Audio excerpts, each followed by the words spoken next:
Welcome to Everyone Loves Guitar, where we get to sit down and talk with interesting professional guitar players and related music industry experts. If you love playing guitar, stick around. You're in the right place.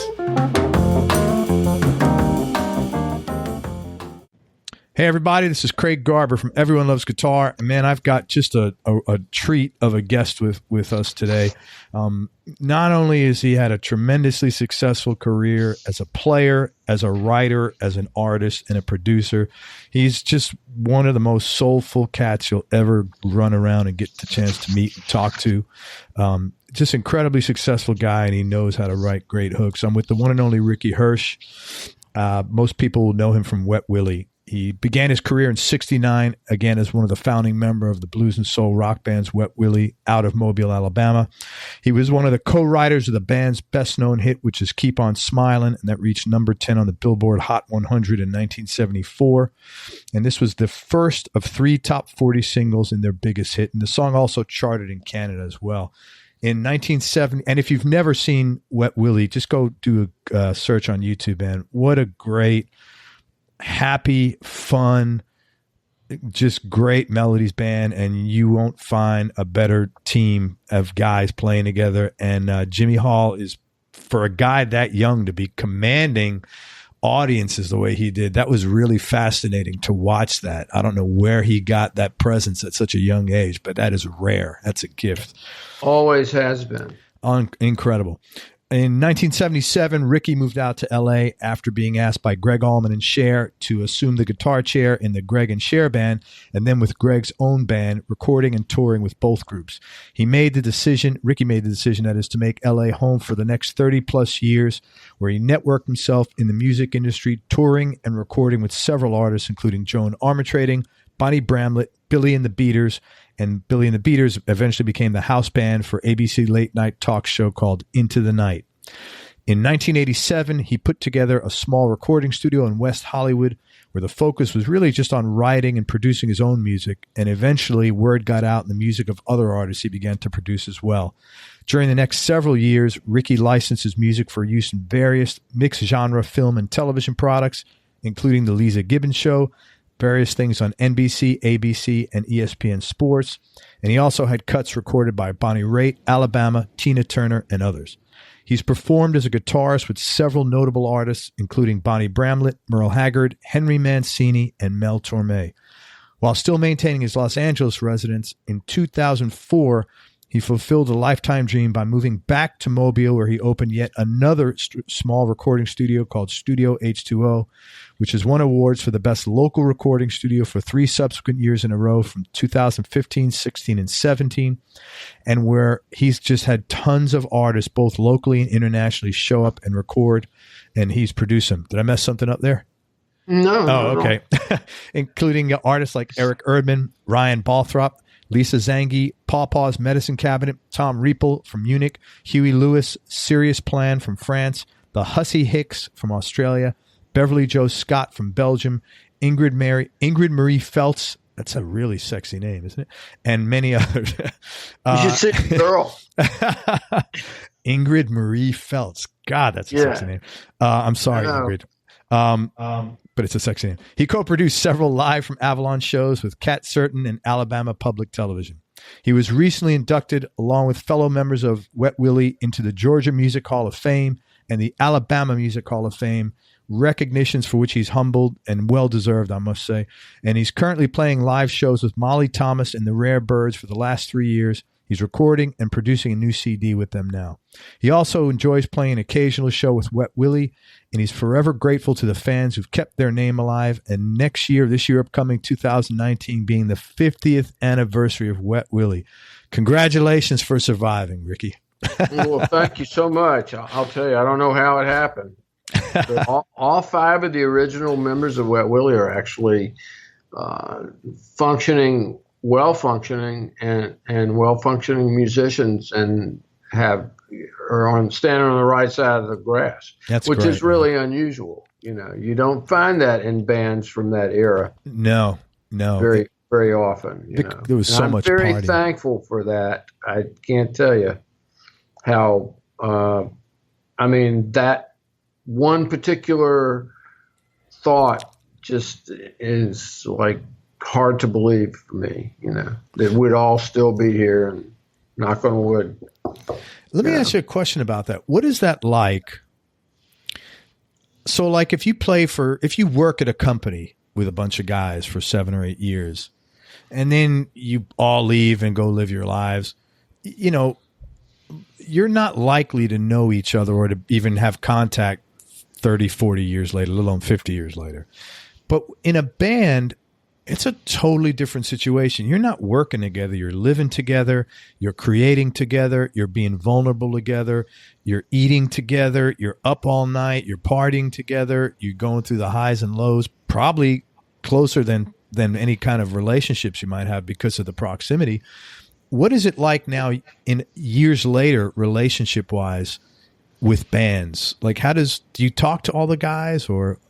I do, in every group that I've ever worked with, of course, Wet Willie will always be, it's like your first child or something. It was basically my childhood band. I guess it's the way I refer to it, in every positive sense of the word. I think that the early on success of that band, probably the songs, that we did back then, those are the things that engage me still with that band. After that, I moved on and played, like you were speaking about, with Gregg Allman and Cher, and moved to California, made the left turn in life. One of them, came to that fork in the road and had to make that decision. But with those people, I still, maintain a relationship with some of the people in that group. That was a huge band. That was like an enormous band. You and Cher chat occasionally? Huh? Do you and Cher? Are you and Cher chatting occasionally? I haven't seen her in a long time. The last time I saw her was at a book signing on 3rd Street Promenade in Los Angeles. And she saw me standing in line and, called me over and said, "I can't believe you're here. Where have you been? What are you doing?" But that was probably at least 15 years ago, something like that. I don't know. But it's not, Cher is a bit reclusive. And I fully understand that, because people are always, can't imagine. She can't go out in public and not be, completely assaulted by, fans and so forth. But I remember initially with her, I especially, there was just something about her personality that was so pleasant. Just so pleasant. Back then, and don't forget, this was like in 1977 or so, and I would be walking around in my neighborhood in Los Angeles, in my local drugstore or something, or in the grocery store. And it was a time when people could kind of freely walk about, even though they were celebrities, and just be themselves. And I'll never forget this one time I was walking around in my corner drugstore. That I live in a neighborhood in LA that's fairly walk street type place, in the middle of this 13 million people buzz. Is that how many people are in LA? 13 million? Yeah, 13, Holy 14, crap. 15 million, something like that, and greater, the whole metropolitan LA. So, anyway, I was walking around in the drugstore, and I felt this tap on my shoulder, and I turned around, and it was Cher and her sister and her assistant, the lady who takes care of her, scheduling and so forth and so on.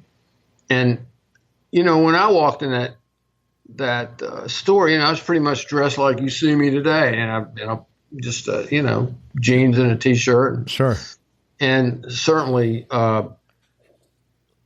no one would have ever thought. I would have ever thought that I was anybody whatsoever. Not that I was, but at that time. But anyway, so Cher just tapped me on the shoulder and gave me a big hug, and we talked there for about 5 or 10 minutes, and then when I remember when I was checking out, the lady at the checkout counter said, "How do you know Cher? Are you a musician? Are you?" And started asking me all this stuff, but I don't know, man. I don't know what all that meant, but for what it's worth. But she was somebody that I always felt I had a connection with. It was interesting because, may he rest in peace, Gregg I learned so many things about him after I actually got to know him through that whole situation, being in that band situation. And somebody asked me recently in an interview, what was the thing about Gregg that impressed you the most? And the thing was that it impressed me about Gregg the most was that he could be as big of a goofball as me or anybody else. He was just a regular guy underneath the facade that most people would see him in videos, with interviews and so forth. The guy was just, he could be funny. He would talk in funny voices. He would do different things that really, golly, that's great, which made me feel comfortable enough to be myself, I always felt like I could be myself around him, You've been blessed to be with great singers, man. Gregg Allman's probably I know, Jimmy Hall. I mean, Jimmy and Gregg, the best blues singers, at least white blues singers. Yeah. That it was funny. I was listening to his voice the other day on something, and for some reason it struck me that, man, he sounds just like that early Capricorn roster that they had with Candy Staten, I think, was on it. I don't know. They had a slew of R&B acts, and I'd have to look because I get them confused now, as far as like who was with who.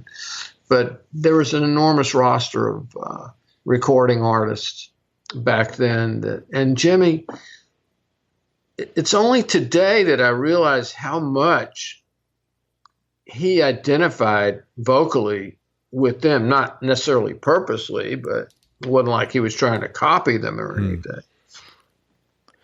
But he was kind of like, blues. You ever hear Nick Gravenides? Yes, of course, with the Electric Flag. Jimmy reminded me of him, like on Speed a little bit. Like if you crank Nick, like I love Nick singing. In fact, I'm trying to get him on this show because I love his music so much. But if you like prodded him with a cattle prod or something and amped him up a little bit, that in years, man. Buddy Miles and Nick Gravenides, Mike Bloomfield, yeah, man, all those cats.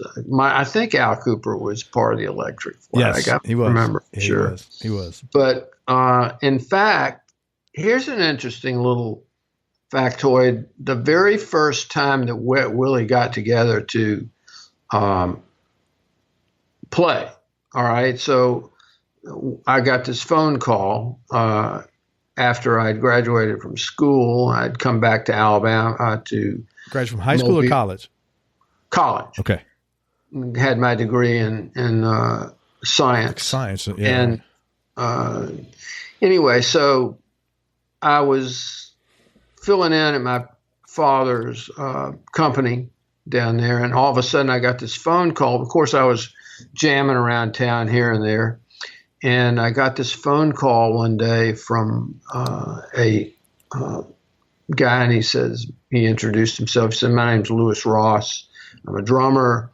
I put together this band. We're going to play down in Panama City for a couple of weeks, but they fell apart, and now I'm kind of stuck, and I've got to assemble another band. I hear you really are a great blues player."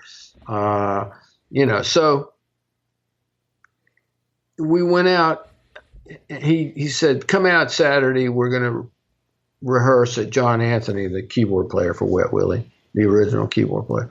And I picked like 3 or 4 guys.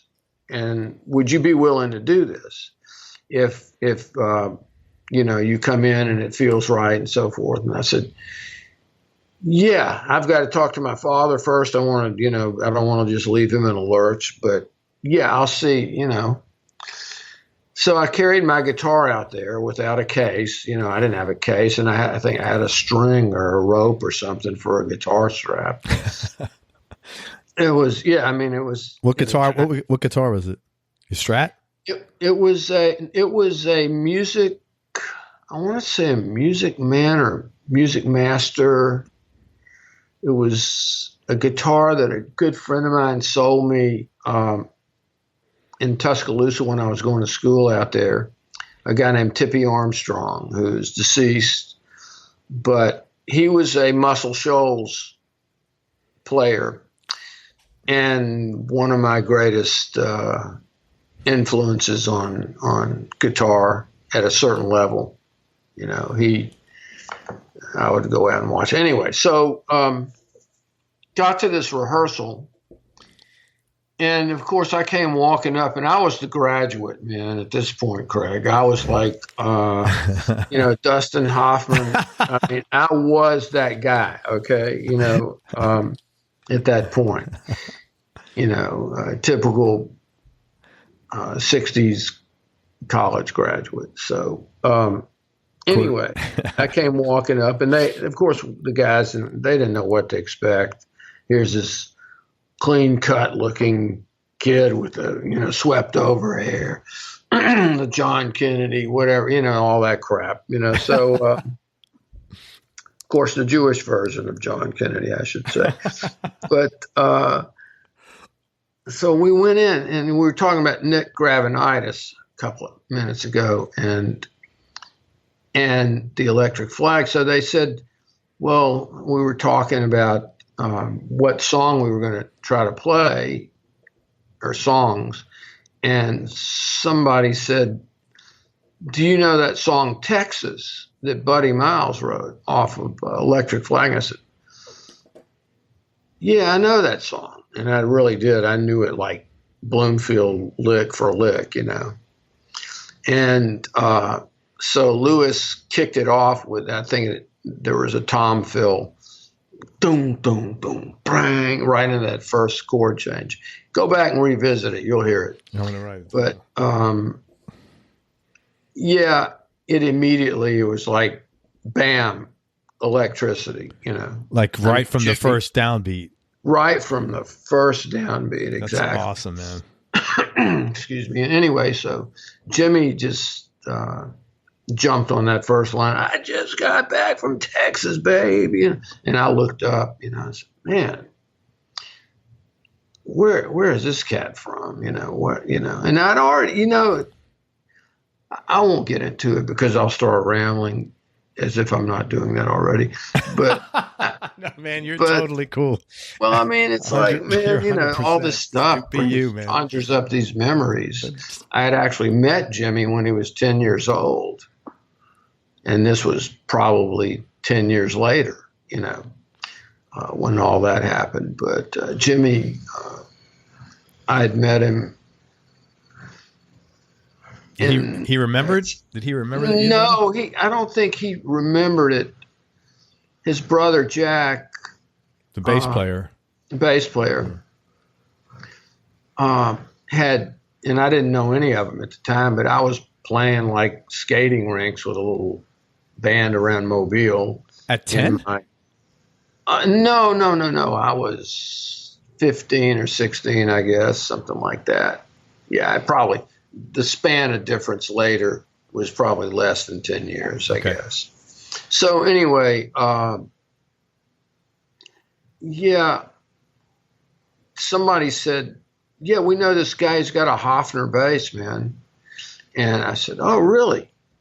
And yeah, you want to go see it? You know, and it was like that kind of thing. You know, you're in a small town. Some guy's got a Hofner bass. Yeah, I want to see it. So we ended up at Jimmy and Jack's parents' house. And I remember looking, Jack brought out this Hofner, solid body Hofner bass with a paisley finish. And he said, yeah, we was showing it to us, and we were gloating, you know, we were all like gushing over it. He said, yeah, my little brother's here. You want to hear him sing?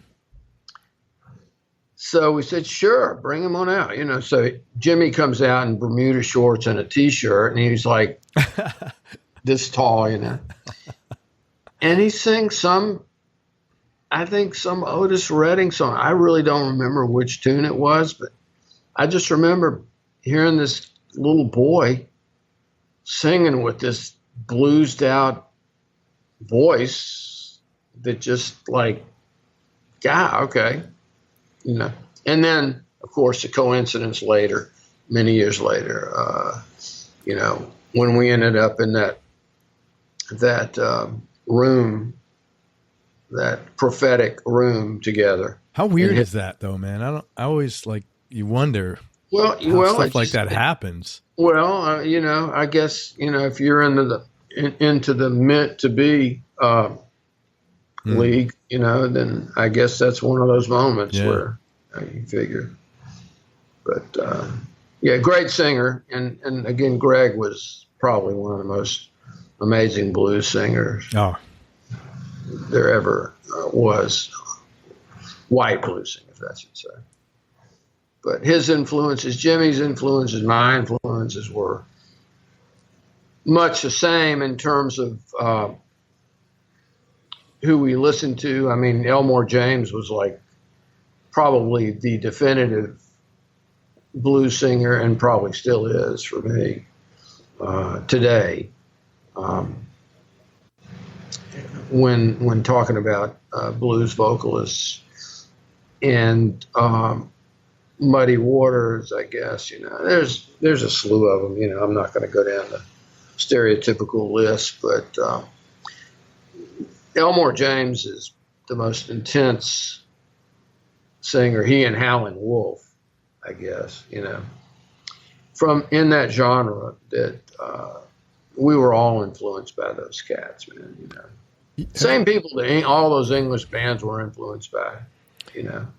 Have you ever heard, you're talking about good singers, another white guy that's a good singer, Chris, a British guy, he sang, you remember when Jimmy Page had that band for a little while, after, you know, years after Led Zeppelin? Chris Farlow is his name. I'm not familiar with Chris Farlow. Oh, man, it's beautiful. Just kind of all in that same genre, you know, of just incredibly soulful white blues singers. Well, Paul Carrack, you know, is another one.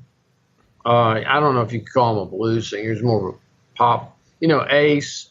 How long has this been going? Yeah. Okay. You know, that vocal, that kind of changed the complexion of, for me, what the ultimate pop vocalist would sound like in a band. And yeah, he changed things a lot for me. So did Robert Palmer, you know, as far as like listening to singers and how they fit in the context of a pop band. There's some interesting ones out there. You know, do you know Cliff Jerry Rafferty? You know, those kind of quirky cats, man. He had a beautiful voice, that guy. You know, do you know a guitar player? You know Cliff Goodwin? Played with Joe Cocker in the 70s. I'm not. No. I'm not. I probably should be, but I'm not. No. I just because he played with Robert Palmer as well. It was kind of weird. Oh, really? Yeah, he played on his. He just brought him in for the biggest hits he ever had. It was like a one-off thing. Okay. What was his name again? Cliff Goodwin, Goodwin. He was the musical director and the lead guitar player for Joe Cocker from like 77 maybe to 88, or 72 to 84. Huh. Okay. He's a Northeast guy out of Massachusetts somewhere. Super cool guy. I had a really good pal who played keyboards during that period, Jeff Levine, or Levin, however you decided to pronounce his name. But we worked together when I first moved to Los Angeles on different things. But anyway, so. And, it's interesting. Billy Vera's very similar to Jimmy's voice, too, by the way. I haven't heard Billy as much, I have to be honest. I've only heard him doing his pop stuff. I never heard him like doing his soul stuff, really, to be honest. Oh man, he can kill a blues song. I mean, he played at the Apollo. They're not going to invite you in the Apollo unless you can do that, especially as a white guy, especially back in that day. Yeah, especially back in that day. He and Judy Clay. Yeah, that was a big thing. He spent a lot of time. That was a fascinating story, man. About I'll listen to that. That was like an amazing. Yeah, that was great. Hearing his, we spent a lot of time together. You and Billy, yeah. Driving to gigs and just talking, keeping each other up while we were driving. But.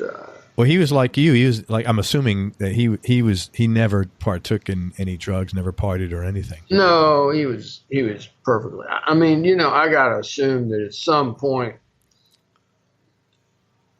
Billy walked through the valley of whatever it is, and actually probably, I don't know that for a fact. He's never confessed that to me, but I gotta imagine, he's way too knowledgeable, or in terms of feel, and you don't get that without at least hitting some of that stuff at some point in your life. No, well, his story is his mom was a raging alcoholic. Yeah, right. All through those rock and roll years, there was a fascination, of course. I mean, I was always interested in these jazz people. I don't know why, necessarily, but I was always interested in Miles and John Coltrane and Sonny Rollins, just these, Charlie Parker, all these heavy hitters. And, but that I was drawn to that, and especially sax players and keyboard players just fascinated me. Guitar players, not so much, oddly enough. Yeah, that's interesting. But I knew that one thing a lot of them had in common was their, exploration of the mind-altering substance, which. Oh, yeah. To me, music in itself is a mind-altering substance. Mm-hmm. Chords are transforming. If I feel sorry for the people, and there are those people who don't get that, but for me, chordally, just listening, playing chords and chord progressions are transforming. And they can change you. They can change the chemistry of your mind. They physiologically alter you. Absolutely. I don't know. I mean, for me, you have to be one of those kind of people. It's just how it's whatever brain components you were born with, as to whether you are or not. Because I know plenty of people who.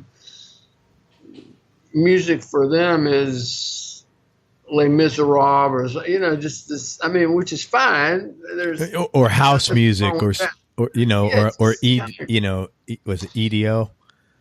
Or just music that is not really music, That, I don't know. I mean, I'm good with all of it. I'm not saying that. Yeah. I'm not affected as long as it does move me. Yeah, I'm into it.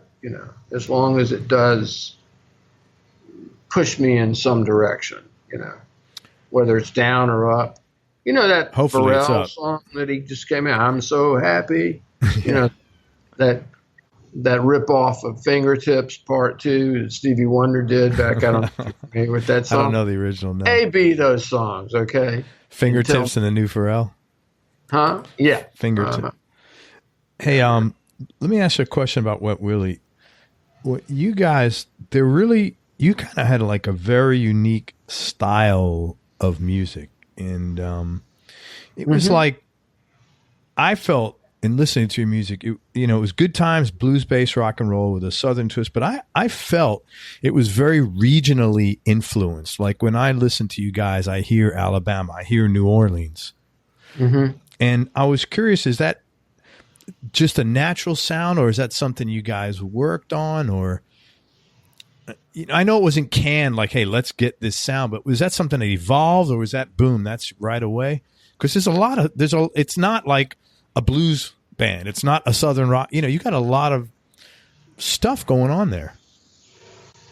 Yeah, we were from a place where the only thing I can analogize it with is that, different areas of the country, at that time, the country was much smaller in terms of how media was distributed and what you were exposed to. The people that were down here were exposed to a lot of music that came out of New Orleans, out of Muscle Shoals, out of the local area, where you still had guys going to radio stations and unloading the latest vinyl that was coming out of their shops, So, especially New Orleans, I mean, golly, man, it was like a factory. I mean, you had people like Benny Spellman and Alan Toussaint, who created a life for so many of these musicians, like Chris Kenner and Ernie Cato, and I mean, a much longer list than is possible for me to remember, but just they were all over the place, and we were inundated with that kind of music around here. I mean, they played that music on the radio. Billy, Vera, and I used to have discussions about what was being played up there, and where he's from. It was different. Northeast. It was very different. Because I'll be honest with you, we didn't hear a lot of Wet Willie. We heard we never heard a deep cut past Keep on Smiling. Because I'm from New York City. But I'm not even referring to them. I mean, did you hear all the stuff like, I don't even know if you heard all the stuff that was coming out of New Orleans. No, I did not. Absolutely not. Back when you were in high school. Absolutely not. And I listened to everything. I was like music was like, man, a water hose, and I wanted to put my mouth around the whole thing as much of it. So I was obsessed with learning, and I was the guy who went to the library to read a book on the Rolling Stones or on Muddy Waters or stuff like that. And no, we didn't. I've realized that from doing these interviews, there's a lot of music I never ever heard because it was regionalized. Even Merle Haggard, they didn't play. I mean, there was maybe one country station in New York, and let me tell you, no one admitted to listening to it. Interesting. Very interesting. When my parents moved down from Atlanta to Mobile, when I was around 5 or 6 years old, I remember distinctly, my father had this 1952 Ford, and I remember being in the back seat and the radio would be on, it's hard to believe that my parents would actually listen to a country station, since they were actually first generation born in Atlanta, from immigrant parents. But nonetheless, I remember hearing distinctly Hank Williams singing Jambalaya, or what is that song? Jambalaya, crawfish pie, a filet gumbo, on the bayou, that tune, which is a huge song, of course. I mean, if you have any remote interest in historical country music, that was huge. Hank Williams. We never heard that. In fact, the first time I heard any New Orleans influence stuff was when the Radiators hit. God, this was in the 80s already. The early to mid, and I remember, that's way down the road. Way down the road. And I remember I went to go see him down at the Ritz, which is a club in Manhattan, which is gone, and I forgot who opened for him. But the Ritz. Billy and the Beaters played at the Ritz. I'm sure. We did. It was a big old stage. It was huge. Yeah, it was a pretty big club. Yeah. It was a big place. But like a lot of places, it's gone a long time now. Yeah. But that, you just didn't really hear, you heard Dr. John, but that was because he was so big. But yeah, and he had a hit. But don't forget, the world, the United States was shrinking at that point. I don't know what term I used earlier, but the U.S. was quite regionalized, and media did not get around instantaneously like it does now. No. So it made a lot of difference in the way that people were able to uptake as far as music went. The DJs were going to play what they wanted to play, or what they were getting paid to play. yeah, and then it was all about that. Whichever was working, and it still is. Believe me, I just went through another interview where I did not hold back, and I, explained it's one of the things I try to mentor younger artists. That just because we're going to go in there and we're going to make a CD or an album, and you're going to have this collection of music, don't think that that's getting to that point where you're holding this tangible product, which is basically obsolete now anyway, in your hand. Don't think that is that you've reached the beginning. At that point. Now the work starts. Now you got to market it and get people to play. That's the hard part of the equation. 100%. The first part of the other side of the equation is the easy part. Yeah, that's the fun part. That's why I live there more than I do on the other side. Is because it is the easy. It is like the fun part. I mean, it is like the stuff of music, the creative side of it. Sure. Whether we went through it earlier, pre-production, production, recording, mixing, and mastering, manufacturing, album art, this, that, and the other. All those discussions are just so much fun, and all that collaboration is just remarkably exhilarating. But then you got to hand that thing off, and you've got to get a team behind it to actually put it in motion. Yeah, absolutely. It's a different ballgame. It's very, very, very difficult, that side. Ricky, what was your experience with Capricorn like? Because I've interviewed a couple of artists from totally different Capricorn eras. Tommy Talton. You know Tommy, right? Sure. Very, very well. I interviewed Tommy, and super sweet guy. And I interviewed, do you know who Ian Moore is? Ian Moore, it rings a bell, but honestly. Great blues player. It was really had massive album in the early 90s, but he was on Capricorn. In the latter years. Yeah. So you had Tommy early on, Ian later on.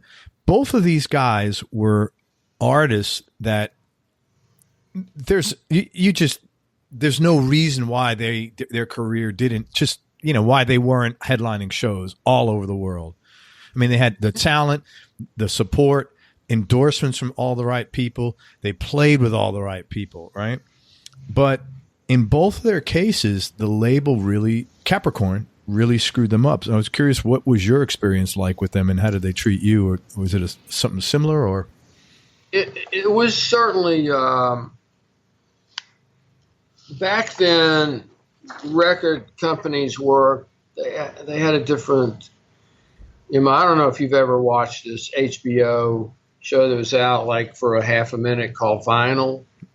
No, I watched the first episode. It took place like in the 60s in New York City, I think, or something.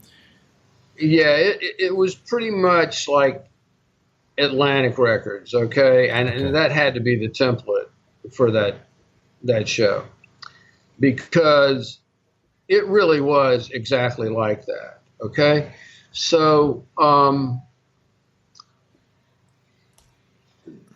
Capricorn was intimately connected to Atlantic Records, so we were up there a lot, You're asking me what was my takeaway from Capricorn after everything was said and done. Yeah, pretty much.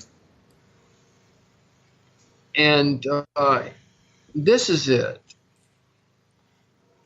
Capricorn provided a springboard. And don't forget that these guys are putting up all their money to do this. They are going to the first record contract that Wet Willie signed. We'd gone up to audition, and we were auditioning for the gentleman, Frank Fenner, that I was mentioning before, who had come from London. Anyway, we were in this old warehouse that had a bare light bulb hanging down from the ceiling. This is really it. This Sounds is like what an it looked like. place you get an Inquisition. I just want to have a soul chair underneath. Well, with a bunch of cardboard boxes around and nothing much to.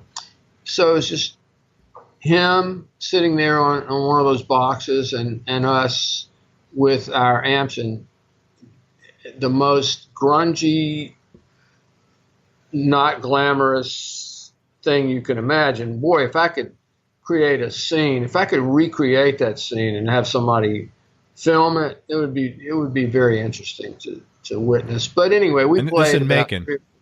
This is in Macon, Georgia, yes. And it's a long story, but a friend of mine had gotten us up there to do this audition that I graduated from college with, Frank Friedman. And anyway, Well, that biology degree helped you do something, huh? Well, ain't that the truth?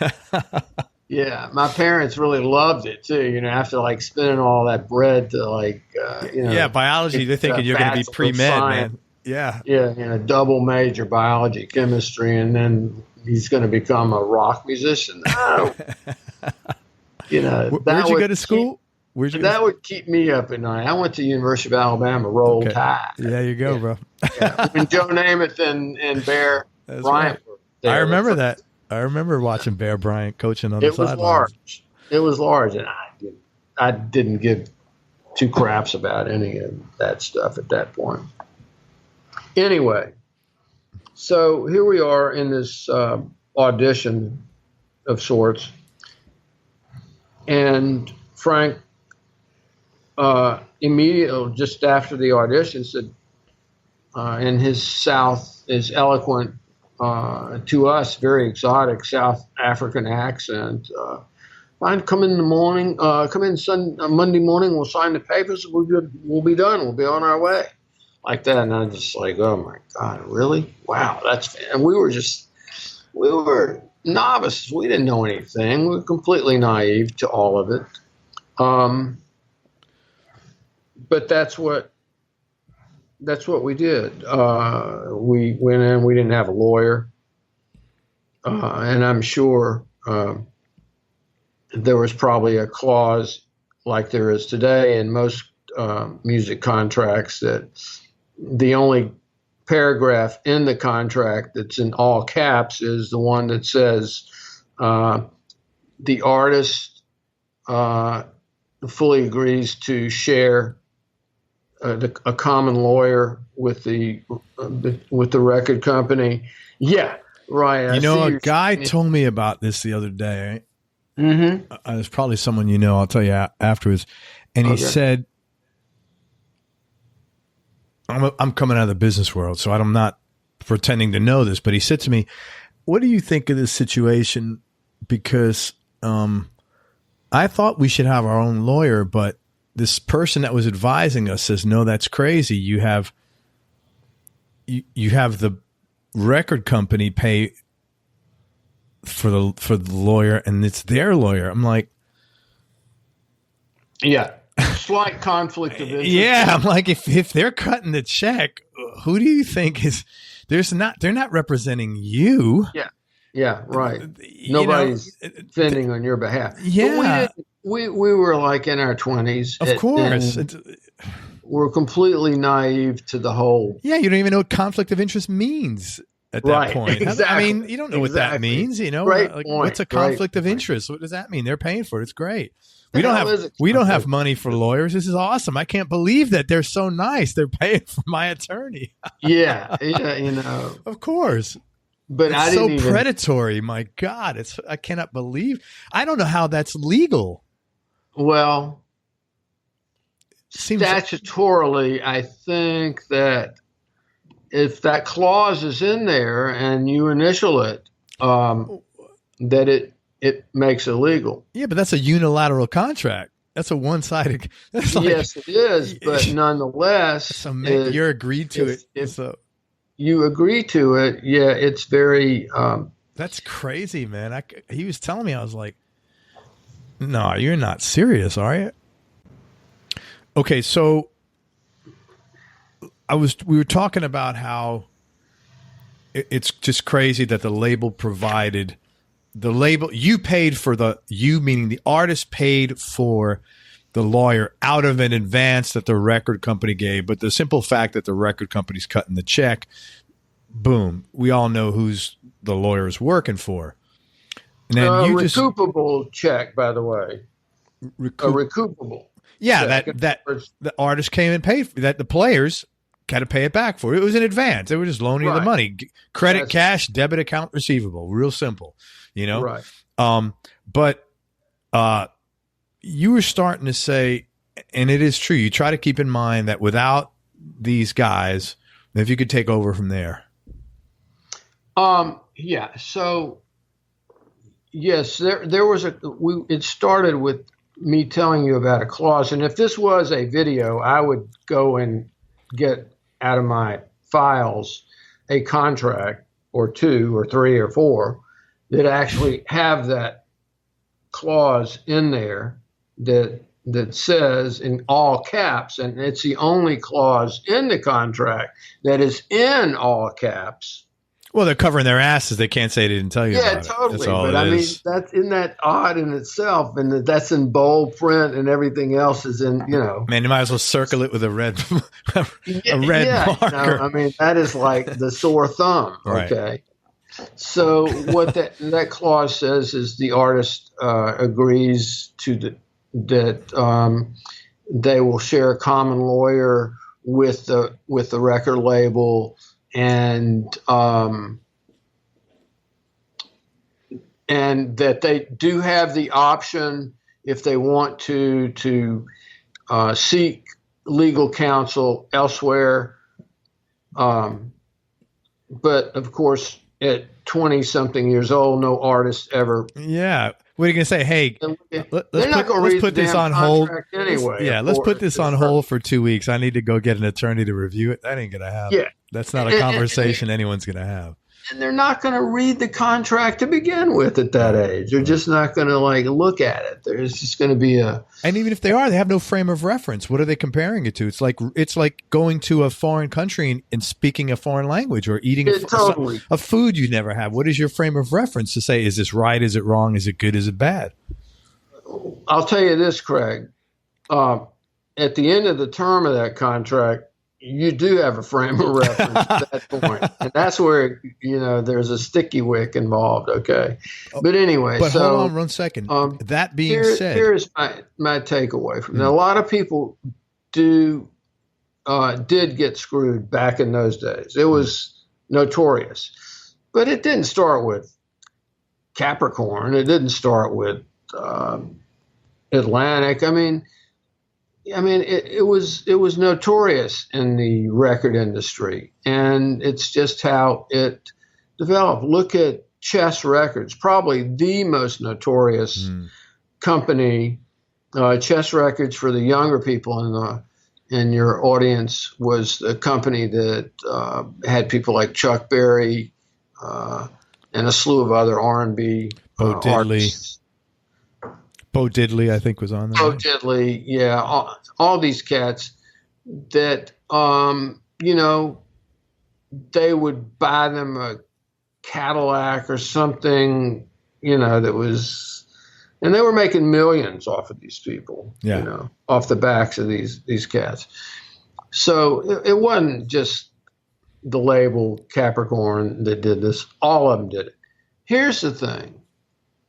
I segued, I think, a second ago into what good, the silver lining to that is that Capricorn, for specifically, if we're going to refer to that label,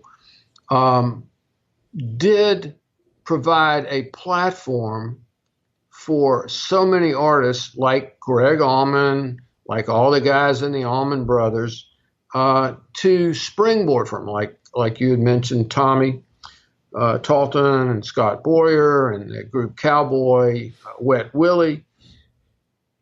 They provided a platform of exposure that nobody else could have done. Because the way record companies worked then was if a promoter in Seattle wanted to book the Allman Brothers up there, the only way the Capricorn had them kind of by the cojones, because they would say, yeah, well, sure, you can have them, but you've got to put Wet Willie on as their opening act. Oh, so they really leveraged. They did leverage their artists in that totally. Okay, that is pretty cool. You see so you see the positive aspect of it is that nobody would have had any kind of career had it not been for them and their tactics, whether you liked it or not, So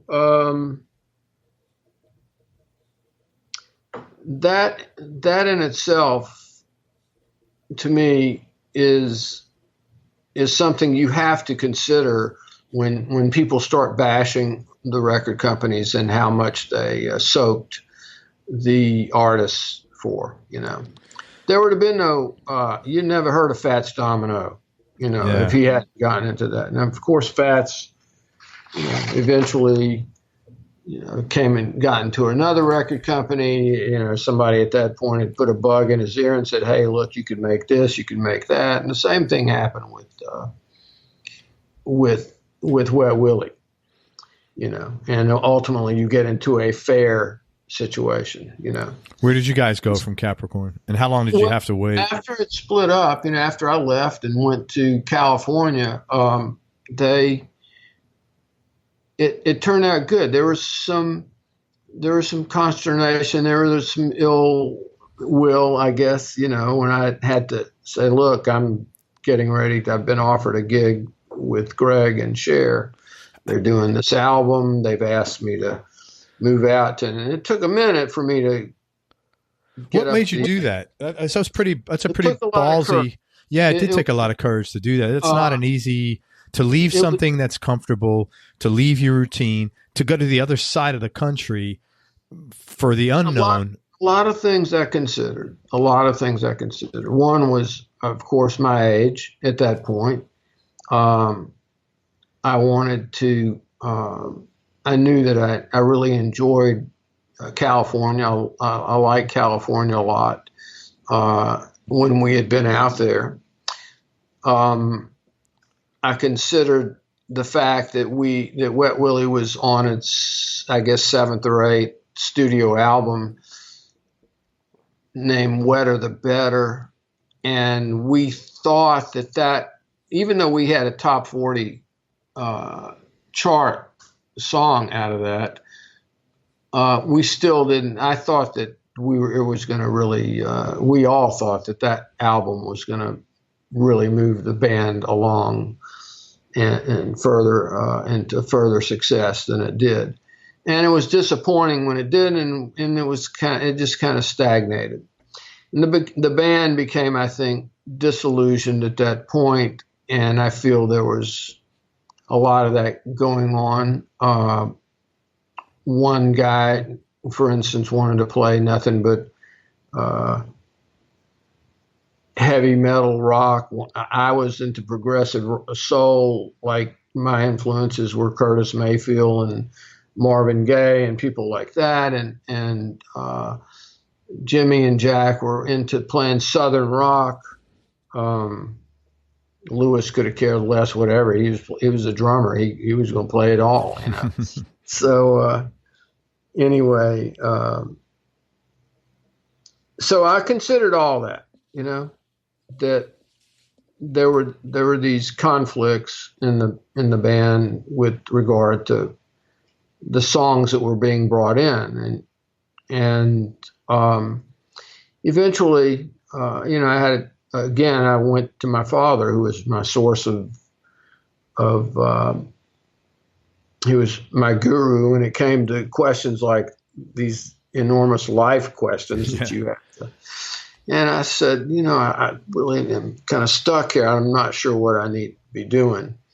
And he said, well, here's the thing. He says, if you make this move, and I understand all the reasons you're contemplating it, and they're not wrong reasons. He says, but just remember that you can't ever look back, and that the fellows that you're working with are not going to accept you into their fold, and you're going to create some ill will. And he was exactly right. He was very forthcoming, and he told it like it was. So anyway, I decided. And that had to be tough, because I'm imagining you guys, that had to make that whole decision incredibly tough, because I'm sure you felt a very strong affinity for these guys. You were a team. You were, you know, brothers. And that's exactly the word that you just extracted from my mind, was the word brothers. Yeah, we were. Yeah. And sisters, you know, with Donna and Ella. But anyway, I decided that it would be best for me to make that move, and I did it.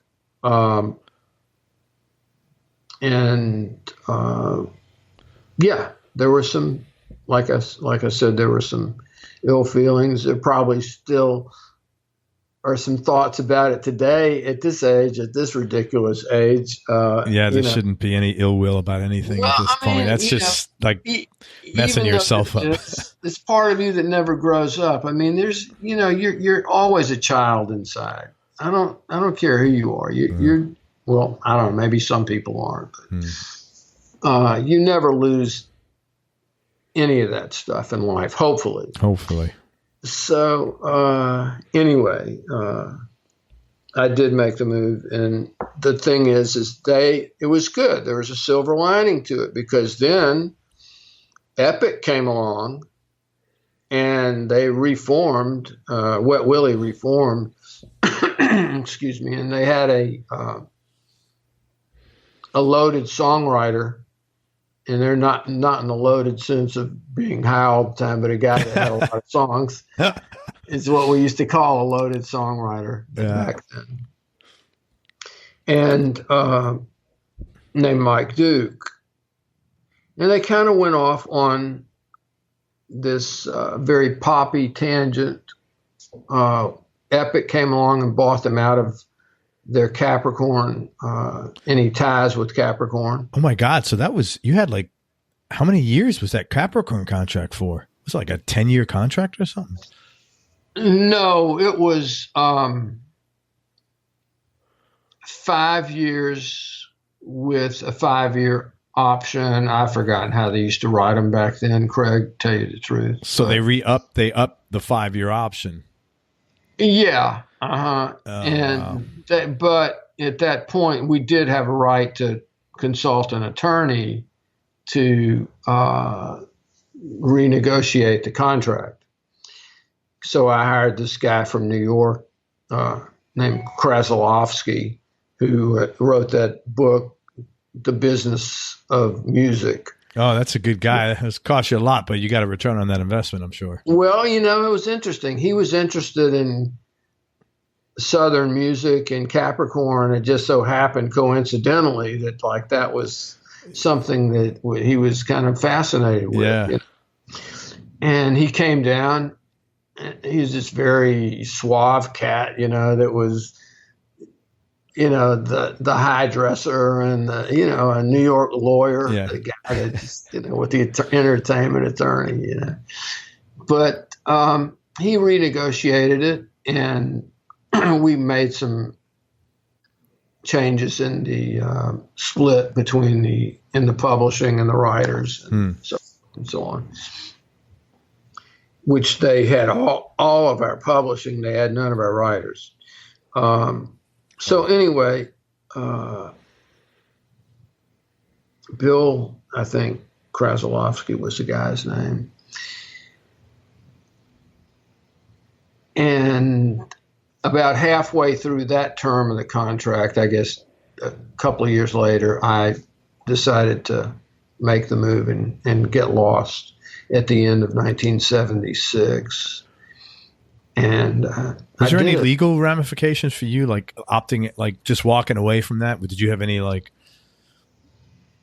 Not that you might have gave a shit even at that time. Apparently not. The only thing that I remember happening is that after they had signed with Epic, and Epic like did 2 or 3 albums with them, I think. Afterwards, maybe 2 albums, I guess.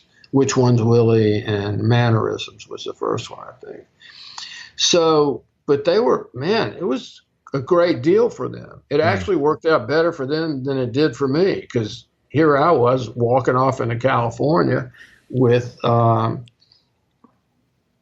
we all know Gregg's reputation for indulgence. Yeah, I was going to say, because one of my questions was, I don't think that was in a Playing Up a Storm record, and that wasn't a good time for him, was it? It was not a necessarily a good time for him, but it was the way he chose to live his life, and he had no regrets about it. Did you read his biography?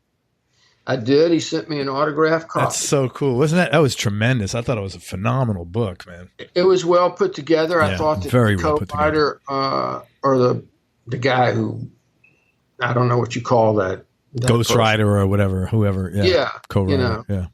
Interpreted his stories beautifully. Yeah. Did a great job on that. Phenomenal. He really did.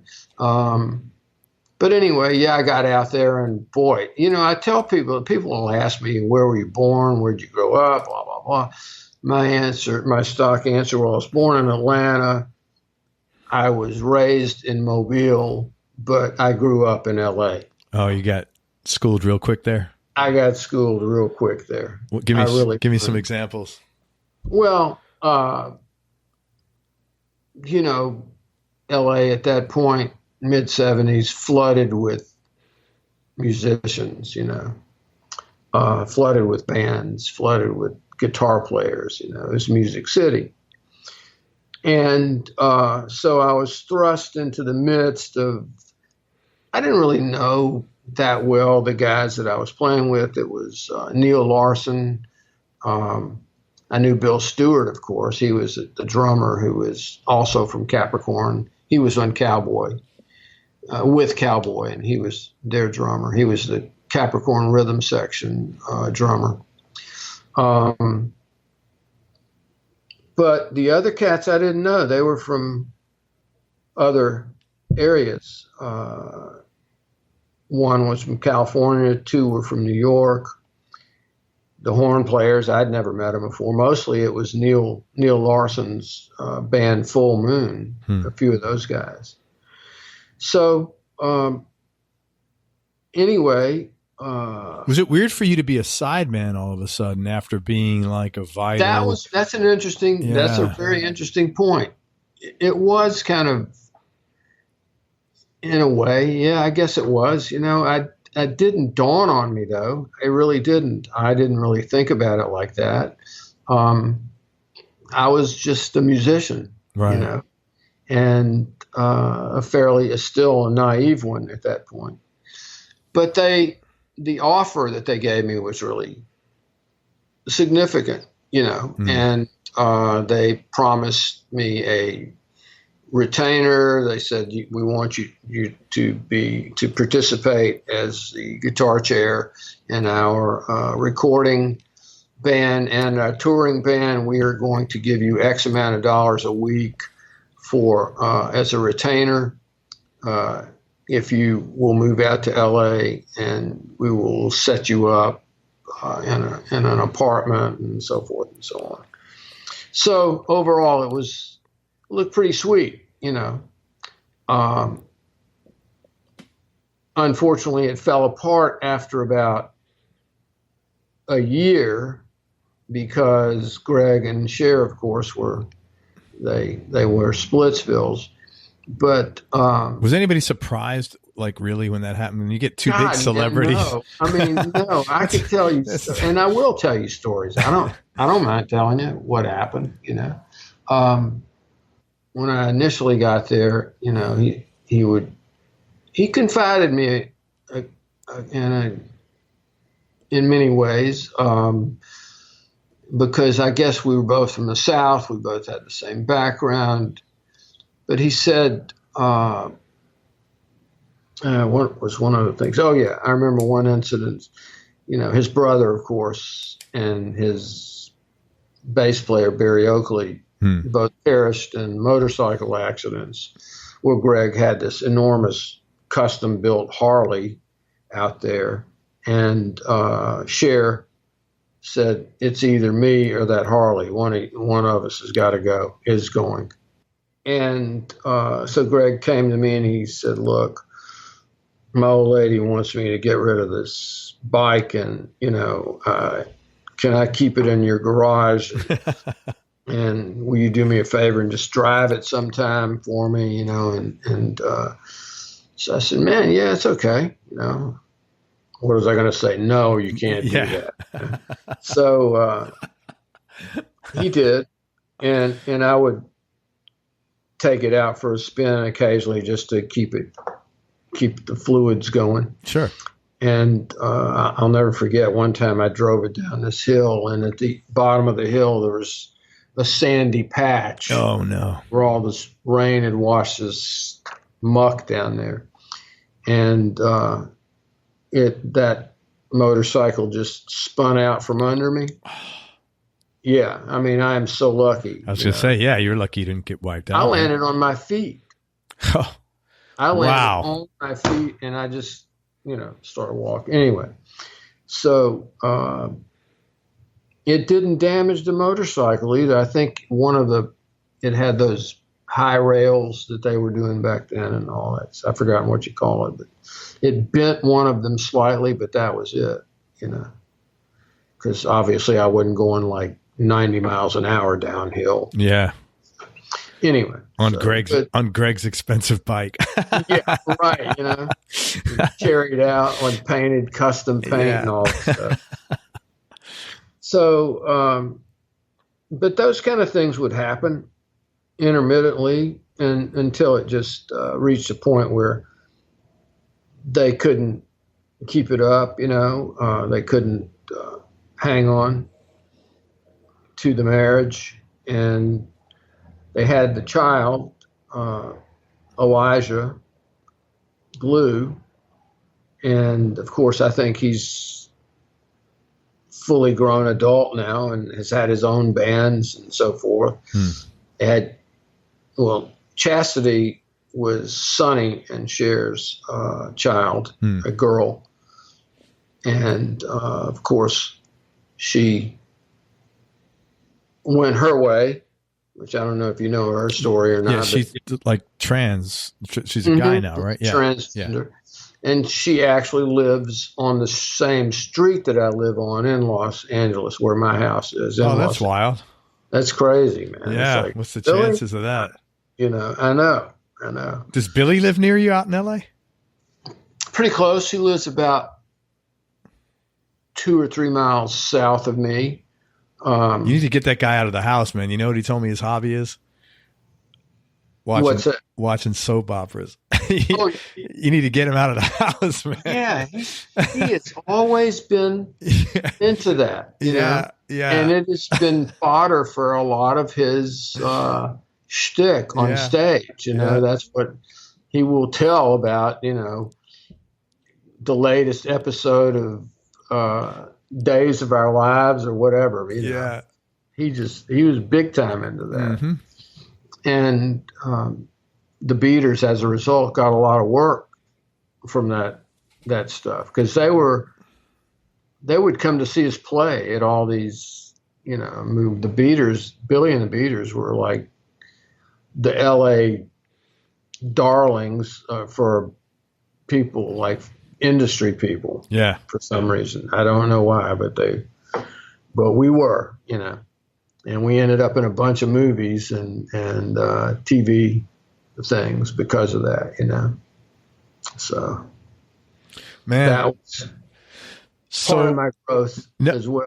What's that? You had asked me about what was it like coming out of a band, going into, especially when I was a sideman, and that lasted for a year, and then it bounced from one thing to another, ultimately going into Joan Armatrading via a guy by the name of Red Young, who's one of my best friends today. I mean, very, very, I have a very close circle of tight friends, and he's one of the guys.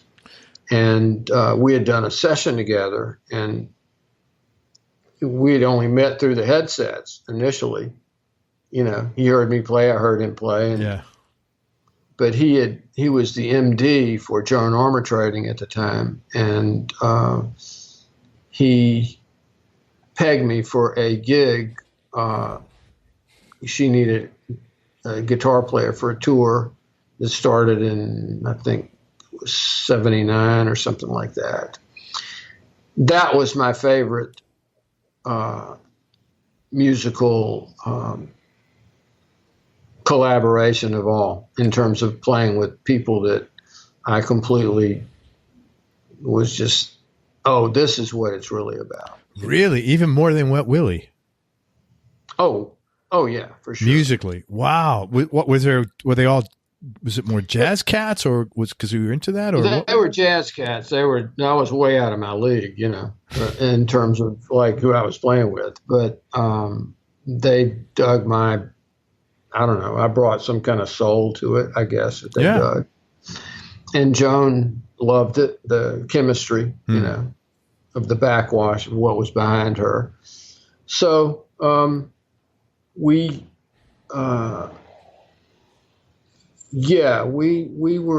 really had a thing. If you look on YouTube, people always refer back to that 1973 period with Wet Willie and guys that were not wearing shirts and all that crap. It's like the AC/DC of that era, or Southern AC or something. You guys it was just the live performances. Mm-hmm. Yeah, that's pretty cool, man. It's a visual. There's a magic there you guys had, though. It's too bad they didn't have MTV back then, because if they had, Wet Willie would have just like shot to the moon. Absolutely. You know? Yeah. The chemistry that you guys had was, and the playing was tight. Yeah, it was tight. It was. It was really tight, man. It was like, and again, like I said, with Jimmy, you guys were a well-oiled machine right behind him. So, yeah, when he would take the crowd and whip out his saxophone or his harmonica, it was like you guys were breathing the same, it was like breathing in and out at the same time without having to say, okay, let's start now. It was just a natural, organic pulse. You're right. You're right. And you don't see for whatever that. reason. I don't know why, but yeah, you're exactly right about that. And it was not forced. It was very organic, very, very natural, man. So, yeah, I really appreciated that band for many aspects. Joan was a sophisticated, and still is, a sophisticated songwriter. Just every night was different. The songs we never approached the songs the same. So it always made it like, you were kind of on the edge, and it was a thrilling ride. It really was, toured the world. And it introduced me to the way that musicians really should converse with each other musically. Okay. Well, you were older too at that point. You now have some musical mileage under your belt. I did, but not that much beyond Gregg and Wet Willie. There was just that between us and, well, I guess I was with Bonnie Bramlett for a minute, and that, of course, was a pretty good experience too. That was the guy the Johnny Thomasy guy. I tell you, the drummer that played for Tom Waits told me, you flip or you don't flip. Blah blah. Yeah, blah. yeah. So Red Young, did he get you in with Joan like right after Gregg, or was there like a period of time like, holy shit, I need to get bread, what am I going to do to make money, or did it come pretty quickly and you didn't really have it came really quick, man. Okay, it came so fast. It was like, that was great. There I was, Yeah, it was great. And he just called me. He said, I'm auditioning guitar players for Joan Armatrading for a tour that starts in November of '79, I guess it was. And would you like to come and audition for the gig? And there was this other cat who's some heavyweight jazz player in LA. And I said, I got to go up against this guy and audition, But for whatever reason, they chose me. And I don't know, it's just the way I approached the song, which was pretty much from the gut. It wasn't real technical, but sure. I did kind of know my way around the geography of the guitar at that point. Sure. But anyway, so that's how it worked. What came after that, Billy Vera or Merle Haggard? Oh, Billy Vera. Okay, and let me just tell people listening. Merle Haggard in there, because you had asked me, I think, something about. Yeah, just had it. Did you play with Red Volk? I didn't actually play with him on a regular basis. I'm saying what I did was I played with him. I was able to back him up on a couple of segments of that late night show. Okay. Oh, with Billy. With Billy's band. Okay, I get you. Right. Was he? So he was not with do you know who Red Volkart is? Oh yeah. Talk about a player, man. He's got a hell of a story. I interviewed Red. He's also the nicest, sweetest guy in the world. But oh man, I went up to him. I saw him at the Continental Club in Austin, Texas. Oh yeah, that's his thing, man. I said, I talked to somebody. I said, do you think it'd be cool if I went back there and said hello to the guy? I introduced myself, and so I said, no, man, go back there. He's cool. He's really laid back. Very cool. So I went back, and I was expecting to hear this real Appalachian accent come out of this guy, because of the way I heard him play, It's like Albert Lee, that kind of stuff. But I heard this guy with this Canadian, man. Oh, so you played with Wet Willie, eh? Yeah. You know? That's him, man. That's him. Like, you're kidding me, really? You know? And I think he sort of caught a glimpse of my surprise at hearing his voice, you know, his speaking voice, you know. But yeah, what a remarkable player he was. And they had a thing there every Wednesday night, I guess it was, the Continental Club. He and Tony Rice and David Grissom. David Grissom, yeah. Another guy I interviewed, yeah. Great player. Great player, great producer. Who else was it? Red's got an interesting story, man. He never he was like on his own at 13, and he just used to go to gigs. Like, he had parents, but he was really independent. His dad was kind of a hustler guy, loving dad, but he just let him do his thing. And so then when Red went across Canada and down the States, his whole life, he never lived any place. So what he would do is, he's a real austere guy. He'll tell you, hey, I'm Canadian, I'm cheap. And he would rent a room, get up in the morning, sit on the edge of the bed for 8 hours, and then go play like 3 different jobs. And then he would do that. You know, he was in Sausalito for 3 weeks or 3 months. Then he'd rent another room in LA for a couple of months. And you talk about growing up fast. Yeah, buddy. That dude, that guy is it. Yeah. That's amazing. I can't even imagine having survived like that. Yeah. But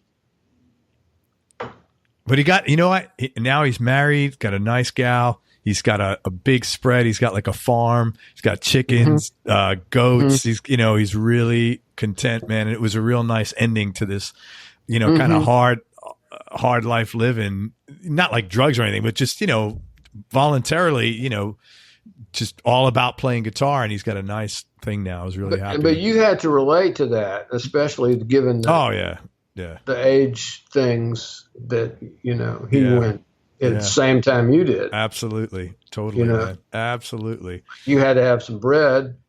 You knew you had to go somewhere to get it. I had to work. Yeah, that's just amazing. That's just amazing to me, man. That just blows my mind.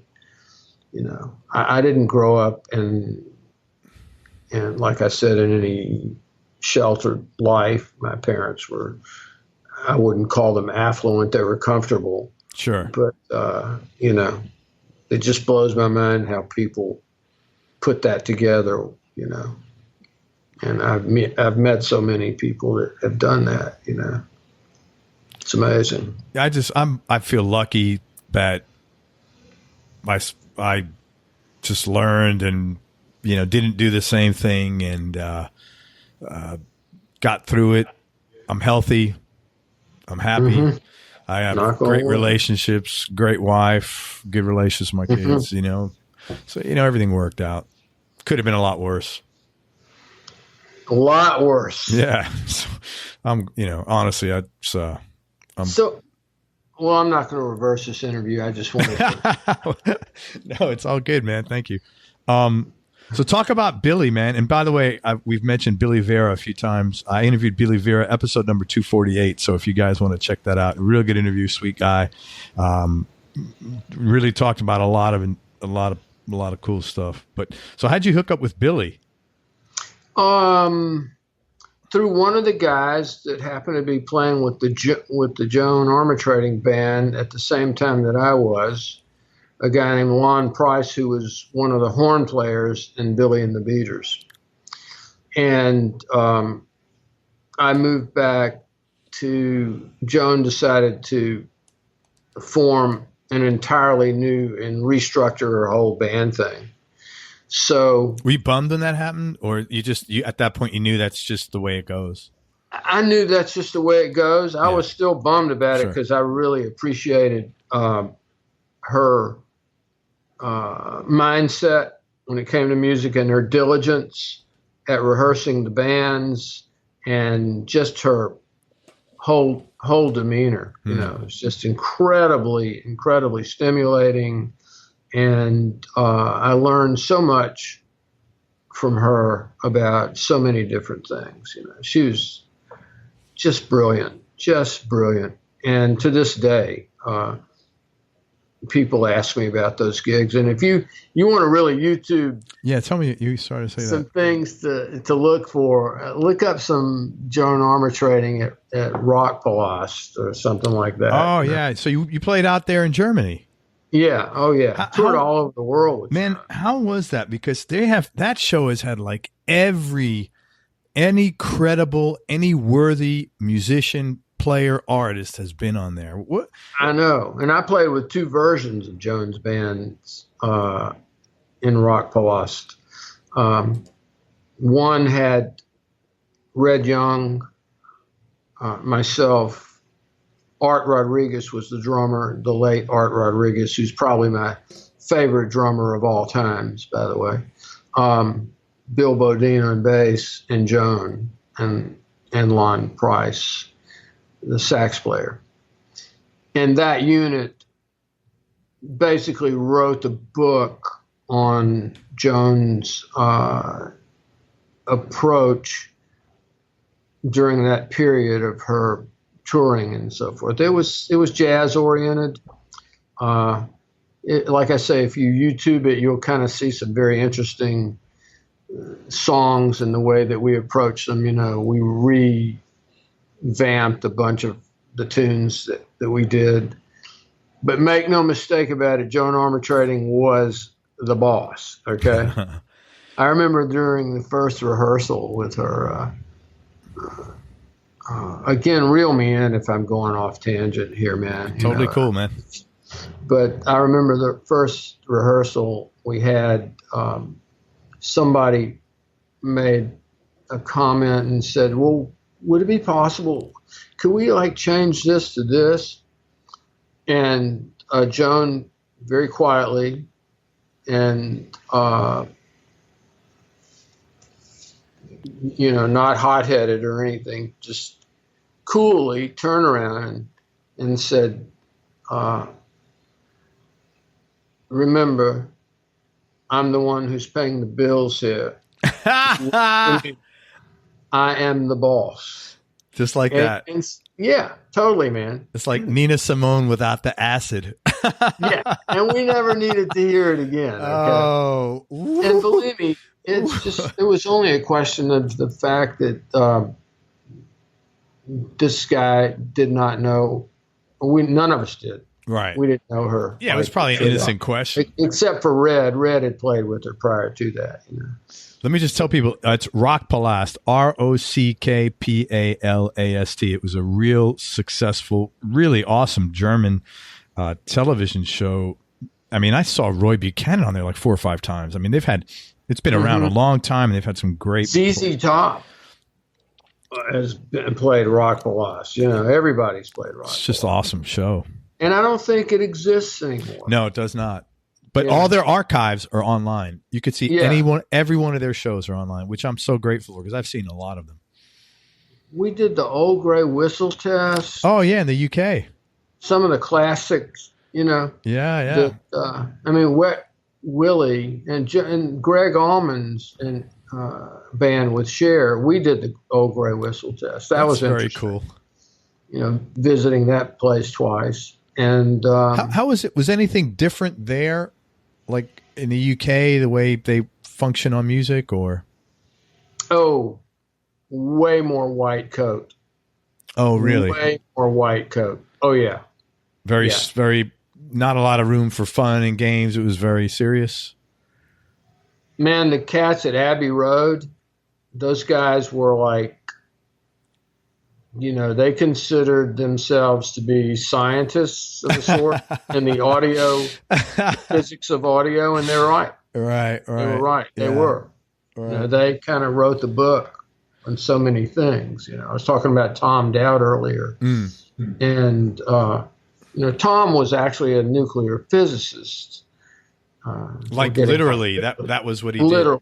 He was part of the Manhattan Project. Holy shit, really? Yeah. We're dating ourselves. Figured after that Isle of Bimini or whatever it was, where they blew up that first that he was out of there, and he had an interest in audio,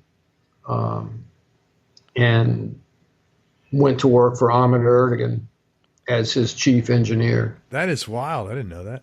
So, you know, we're dating ourselves, man. Let me just tell everybody that's not 100 years old with that. Just look up the Manhattan Project. It was basically the development of the atom bomb. Right, exactly. Fission. Yeah, fission. That's right. Nuclear fission. Now you're going. We're not talking bass fishing. Tuna. We're not talking bass fishing in the back of your lake there. We're not catching brim here. Yeah. So, wow. Let's talk about gear a little bit. Sure, man. Historically, what's been your go-to guitar? In the early days, it was, of course, my 59 Les Paul. You know, as always, Gibson. I ran through a bunch of different guitars. The first electric guitar I had was a Music Master. With Wet Willie, I ran through a plethora of different guitars. I saw you playing a bunch of Strats. It was like a neutral wood. A neutral wood. I wish I had that guitar so bad right now. Sounded great, man. What happened to it? Oh, man. That was a beautiful axe. Yeah. It really was. Just a great guitar. Threw it straight into an Ampeg V4 amp. And I think I had 4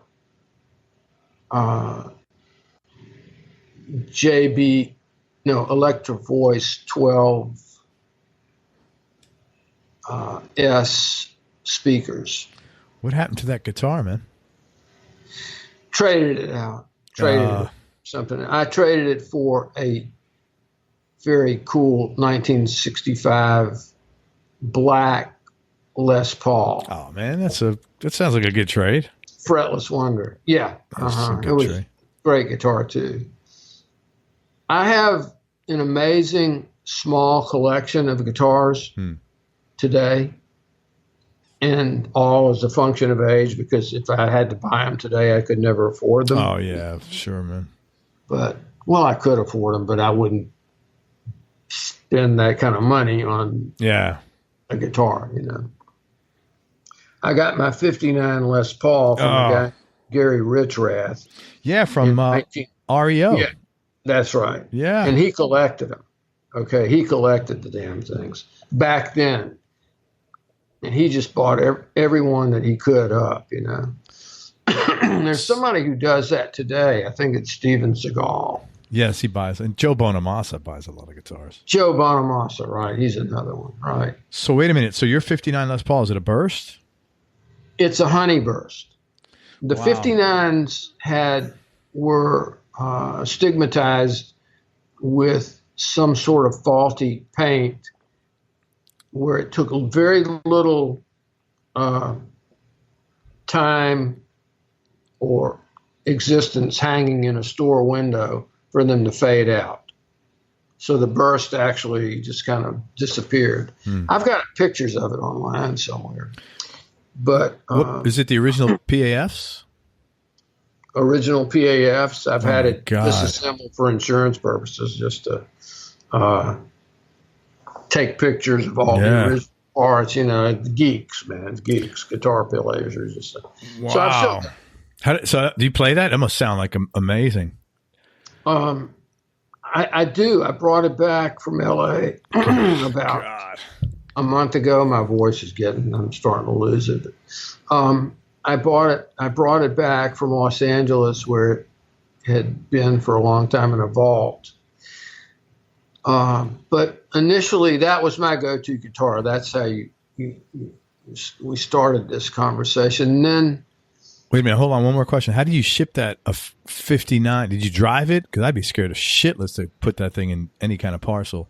That airline was going to let me put it in the overhead. Okay, you did. Yeah, that's like putting like a human being.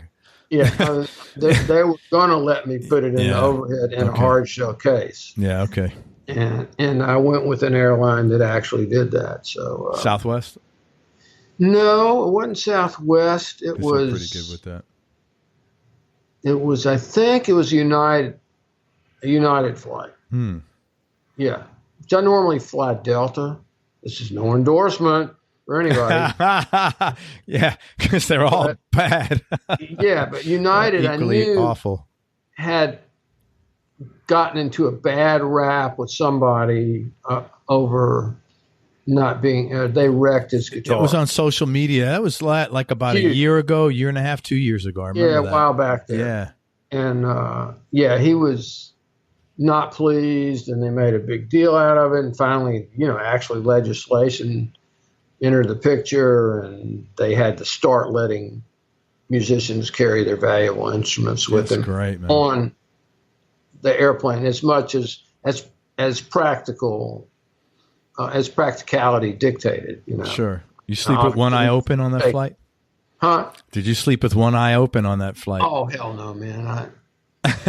I wasn't worried about it, I put it right above my head, in my overhead bin, and brought it on down. If this was a video podcast, I'd bring it out and show it to you. Yeah, man. Because it. Have you played Greg? Greg Martin? I know him just via social media, and you'd love the guy, man. You'd love him. He's a wonderful human being, man. He seems like it. He seems, the parts. Yeah, we've talked, not talked, but dialogue via email or inboxing and that kind of stuff. Yeah. Yeah, he is. He seems like a super nice guy. I met him once. I think he was playing with Jimmy at a casino in Biloxi. Yeah, he's played with Jimmy. I know that. Yeah, and we met and said hello and got on. He's got a 58. Yeah, he's got a 58. Yeah, he's got the real deal. Yeah. I bet he paid more for his than I paid for mine. He got that from, I think Hank Williams Jr. gave it to him. Oh, really? Something like that. Yeah, I forgot the story. Yeah. Wow. Yeah. It's interesting. Yeah. I wonder how much it's been hybridized, if it has at all. I don't know. I could put you two together. He'll be happy to talk with you. He's a super cool guy. Yeah. No, I could find out. Gary Richrath sold me that guitar for $1,200 in 1973. Which was now. I told my parents, I said I just bought a new guitar, an old new guitar. So they said, "Oh, that's great. What did it cost you?" And I said, "It was $1,200," and they just about killed me. They wanted to kill me. They said, "You what? You paid $1,200 for a guitar? Are you crazy? Didn't we teach you better than that?"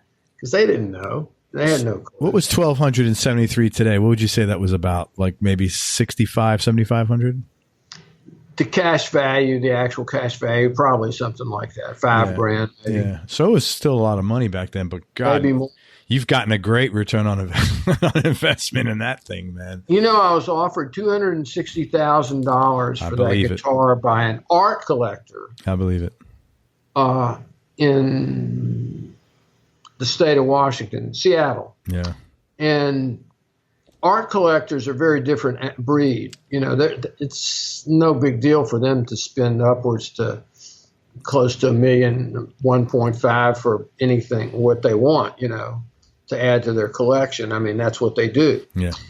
And this guy just happened to be fascinated. He was not a player. He was just fascinated by the looking at a guitar or a saxophone. He was just fascinated by the viewing of a musical instrument. So I turned it down because at that point I knew that the going rate was around, this is around let me think, this is about 2005 or 2006. And the going rate for that guitar was around 400, I think, was the high end. 420, I think. So I knew mine was worth at least in the threes. Yeah, yeah. So I turned it down, but I wouldn't have sold it anyway. I didn't need the money, and I just I like the idea of having that 59. Yeah, and man. I still feel that way. Sure. You know, market went soft, I think, a couple of years ago. It dropped down to worth about 175, 150 to between 150 and 2. Now it's back up to around 3, I think. You know, they fluctuate in value. But again, I'm not going to sell that guitar. Yeah, but it's a good feeling to know that you got like 200 to 1 or something like that. Insane. Yeah, that's crazy, man. People ask me the best investments I've ever made, and that was buying my house in Los Angeles and my guitar. Yeah, I'm sure, man. By far, those are the two. And the guitar was just a lark, Who knew? But all of my guitars, I've got like a 1960 Les Paul Special. I think I paid $500 for that guitar. I've got a 1965 335. That's probably beautiful. It's amazingly beautiful guitar. I've got my favorite guitar that I own. You were asking me go-to guitars. That I have a 63 Stratocaster. Okay, this is the guitar that I swapped.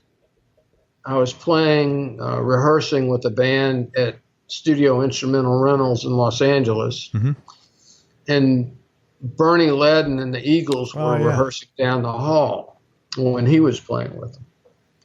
This was obviously early on. He had this current guitar that I own now. It's a 1963 Strat. And I had a 1963 custom Telecaster with the binding, and it was the real deal. George Gruen had sold it to me. Anyway, he saw that guitar. We were passing each other in the hall, and we both had our guitars in our hand. And he saw that guitar and said, "Man, that's really beautiful. That's exactly the guitar that I want." And I saw his guitar, which had been a bit bastardized by then. Somebody had spray painted it or something, but still it had the original pickups and everything else was original on it. And so we started talking. He said, "Listen, would you live with my guitar, and we could swap out for a minute, and we like them, and the value of both those guitars at that time was about the same." The Tele and the Strat. Yeah, it was about an even swap for the 1963s. So I said, "Sure, man. Yeah, I'd be willing to do that," because I really wanted a Strat bad at that point. And that today is my go-to guitar. It's my versatile. If you look up anything where there's a live vid of Molly Thomas and I playing together with the Rare Birds, you would see me playing that guitar. What kind of is original pickups? Yeah, and mainly because it's versatile. It's mainly the versatility of a Stratocaster is its appeal to most guitar players. Sure, you can make it do accommodate lots of different genres. But my favorite guitar that I own is a 1952 L7C, which is a Gibson guitar. Like a jazz box? I'm sorry? Is it like a jazz box? It is. It's an arch top. They called it the poor man's L5 when they came out with it. And it's got a single cutaway, thus the L7C. So it was like a cutaway guitar, which was helpful. My finger, I don't have real long fingers, so it helped me get up on that fretboard, But it's flat wound strings and extremely just a beautiful sounding guitar. I mean, the tone. P90s or? No, it's got a McCarty, I think, whoever the president of Gibson was at McCarty. That point, had invented what they called a floating pickup bridge. No, not bridge. Floating neck pickup that was attached to was part and parcel of the pick guard itself.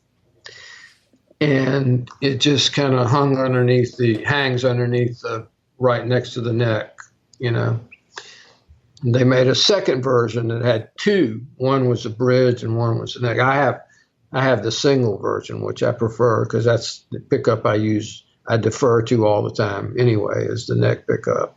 I don't know why. I just like the full tone of the neck, even on the Les Paul, unless I was wailing or screaming on some solo where I wanted to have that bite, I'd take it down to the treble pickup. But anyway, the 52 L7C is golly, man. Yeah. It's my favorite box. You do have a nice collection of. I do. Yeah, they're nice guitars, man. I really do. I have and it's a function of age, like I say. Yeah. It's just, somebody paid me for doing a session with them. We bartered that guitar. Oh, and really? That's how I ended. Yeah, that's pretty cool. That's a nice way to get a guitar too. It totally is. It was all that was gravy, Plus a lot of good, really food in between. Well, the nice thing about that is it's like, to go out and drop bread on a guitar, it's always like, you got the guitar without having to pay for it, and it's just kind of a good feeling, I guess. Mm-hmm. Yeah, that was nice. And I love that axe. I just again, it's my favorite guitar that I own, even compared to the Les Paul, the 59. Musically, Ricky, if I asked you to pick your top 3 Desert Island discs in no particular order. Yeah. Just for today, knowing, tomorrow it could be something else. What's the first things that come to your mind? What page is that? Page 4. Number page 6. 4? Yeah. Okay. Number 6. Mm-hmm. Let me see. I know I answered that because I knew 3 questions that was coming around, and I'd never be able to think of it if That's a tough question, man. It is. Let's see here. I know I've got it. Oh, yeah. Wet Willie. Yeah, Wet Willie. Is that the one? No, that's first album. Which heading is it on? Wet Willie 2. Top of the page, page 4, question 6 on the top. Okay. Let me find 4. And Wet Willie, Keep on Smiling. 4. That looks like this number, right? There it is. Okay, I got it. Let's see here. Oh, yeah. Currently. Yeah. Okay. Currently. And this changes, like you say, all the time. It's good that you're asking me now. But Joni Mitchell, Both Sides Now. Mm-hmm. It's pretty song. Which is her doing orchestral versions of her songs, which include A Case of You, Both Sides Now. I don't know if you've ever heard that album. I have not. I heard, obviously, Both Sides Now. Beautiful, beautiful song. Larry Klein, her ex-husband, bass player, produced the album. It is magnificent in so many regards. Mainly, I consider it a masterpiece because she's at a place of retrospect in her life, and she's singing songs that she wrote when she was 20. Yeah, and they take on an entirely different meaning dynamically. It's just incredibly poignant to listen to her sing, and she sings in this very husky, mature jazz voice, like Nina or Sarah Vaughan or something. She's got that kind of vibe. But that's a magnificent album for anybody who hadn't heard it. I would strongly suggest that one. Guitar albums, and I've got two more to go here. So Pat Metheny, Beyond the Missouri Sky, I think is the name of it. It's a collaboration. It's a duet between him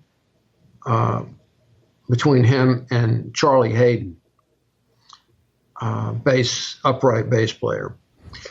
That is an amazing album.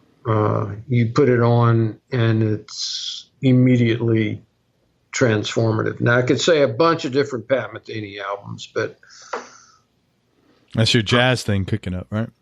That's my jazz thing. That's my jam, And there's this guy named the third would be this group called EST, which was the Esborn Svensson Trio.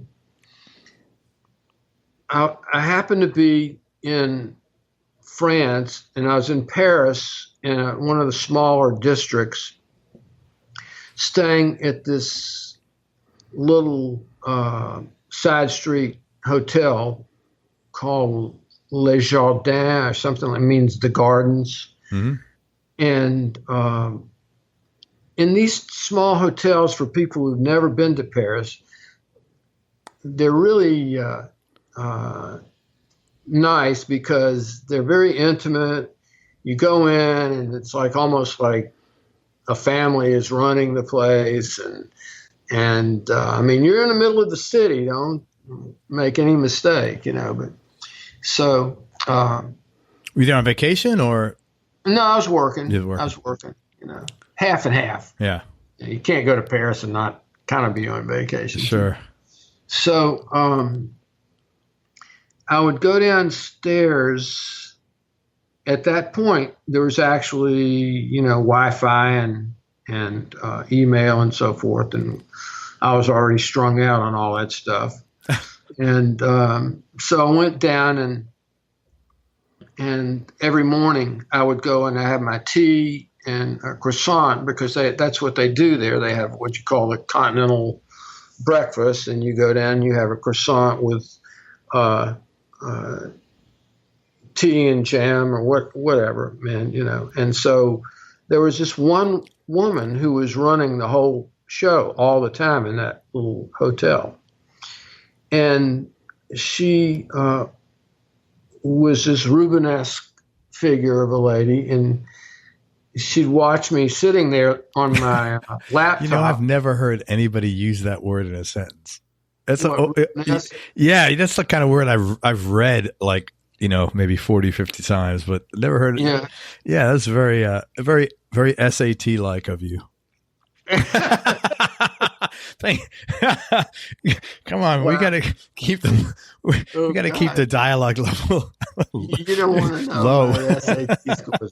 Anyway, so, but she spoke a little bit of English, not much, but. One day, she would see me, and I was in that hotel for a couple of weeks, and she saw me come down, and I'd listen to music I'd play a bunch of jazz on my laptop. I had a little Apple, whatever it was. And one day she came up and she handed me this CD that was obviously a rip of something and it just had EST on it. That's all it said. And so I said, thank you. So she says, I hear the music you're playing and it sounds like something you would like very much. This, I said, okay, great. That's real sweet. So, which I thought was interesting. It was so sweet. Yeah, really kind. And I didn't really listen to it until I got back to the States. And then I put it on. And it was an album by Esborn Svensson with his group EST, the Esborn Svensson Trio. And the name of the album is A Strange Place for Snow. Esborn was a jazz pianist who died at a very young age, at 45, I think. He died in a scuba diving accident or something. But they were the most innovative jazz trio that I'd ever heard in my life. I'd never Serious? Oh, yeah. They're the most amazing. What a great album name, A Strange Place for Snow.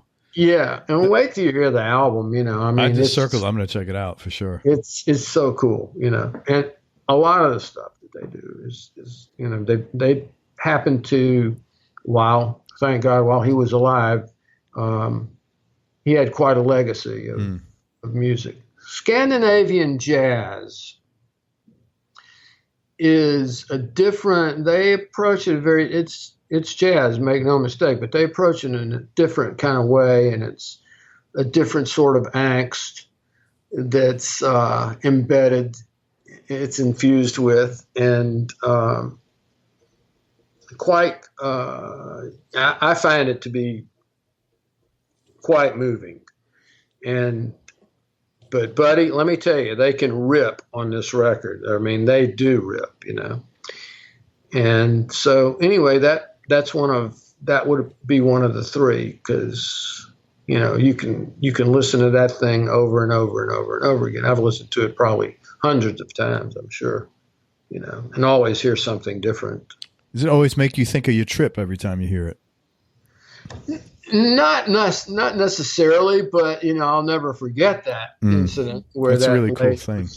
Yeah, just kind enough and generous enough to share that, but more than anything, recognize that I would appreciate something like that, and I was real happy that she picked up on that. I think you need to write a song called Rubenesque Woman in honor of this now. I wish I could remember her name. I used to actually know her name. It's been like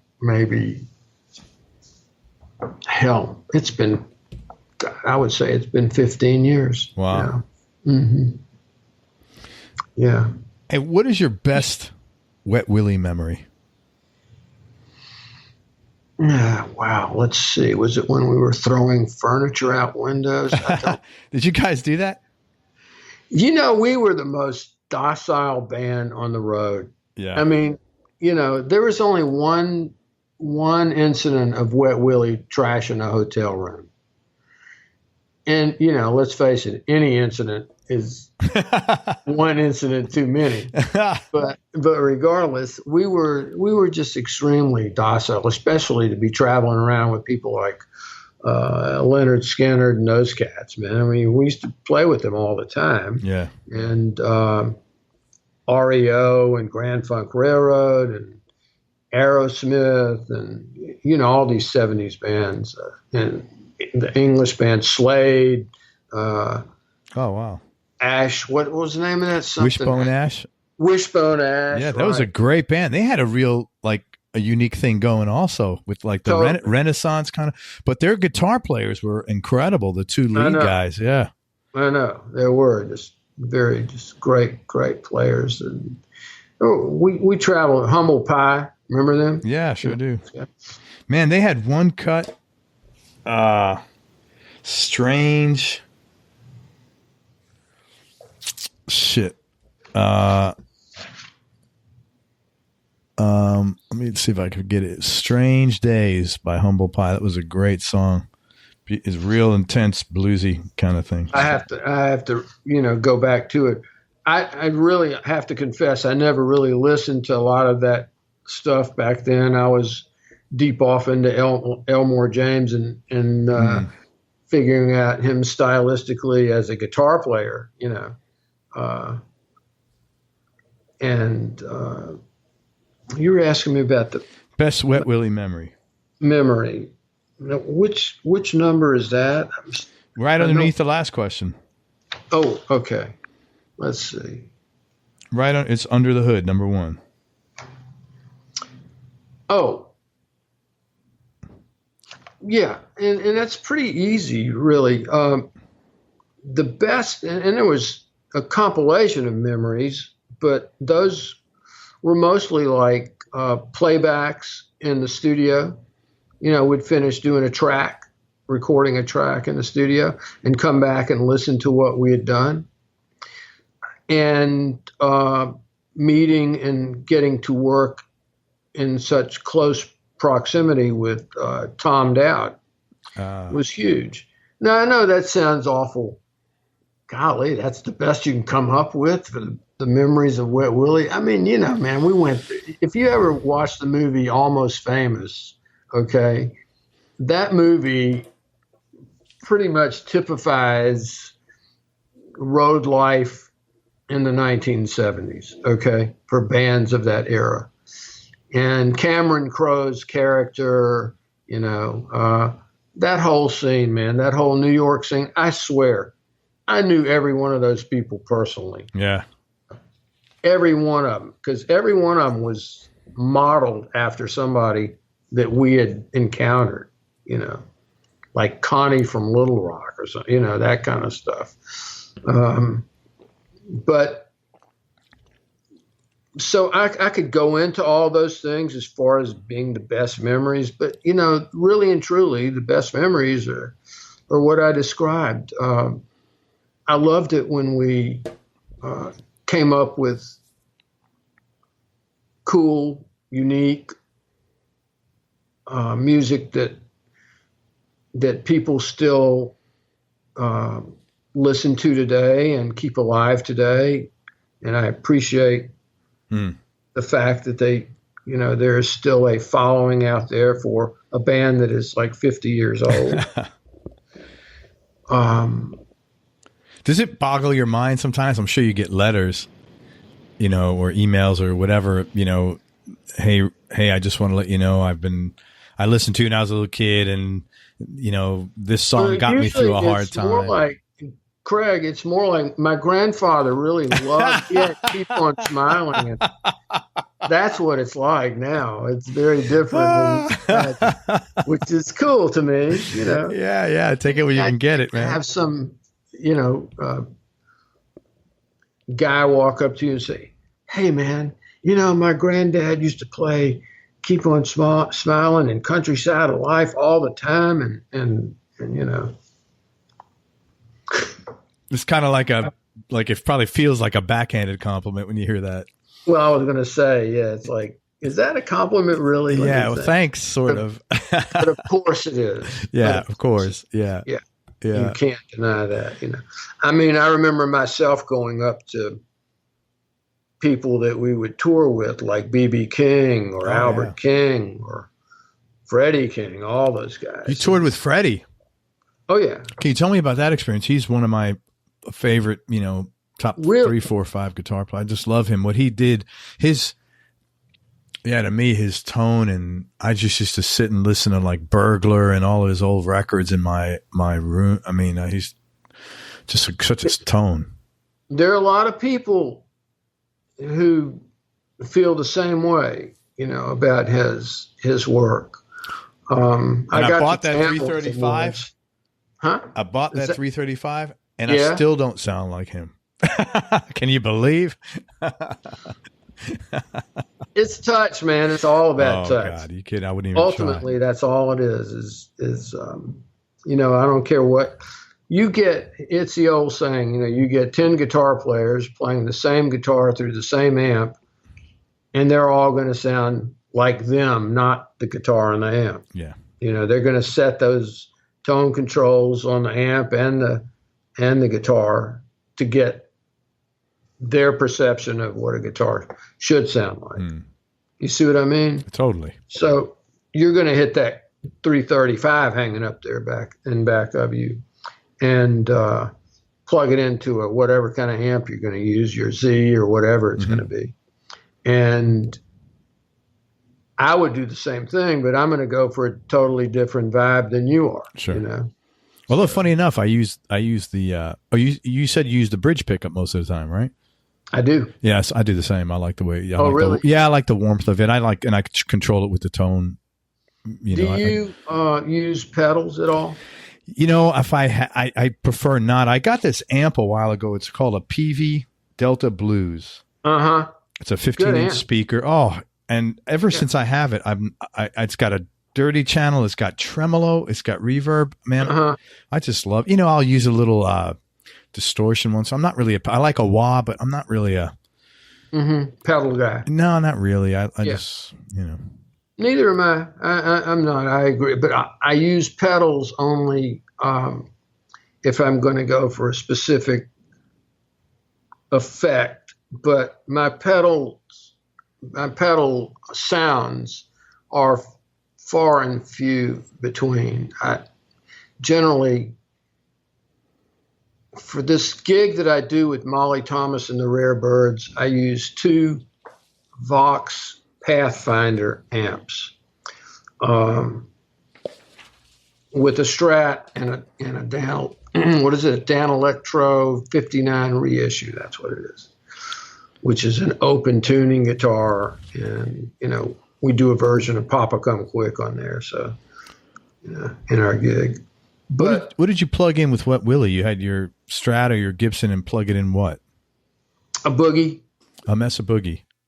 I'll tell you a funny documentary I saw last night. Have you seen or heard about? They have there's a whole series of Grateful Dead. I don't know if it's called What a Long Strange Trip It's Been. That's probably I've heard. It's on Netflix. There's I don't know how many of them are, and they're kind of tough to get through, to be honest with you, because I'm not into that whole. I'm like a part-time Grateful Dead fan. Right. Hello. But it was like same here. Yeah, it was kind of funny because they were talking about they got signed by some major label, and the guys that signed them had no clue what they were doing. They just knew. They had I don't know who signed them. They had Frank Sinatra. They had all these people like that, and they were successful with them, but they didn't have anybody hit.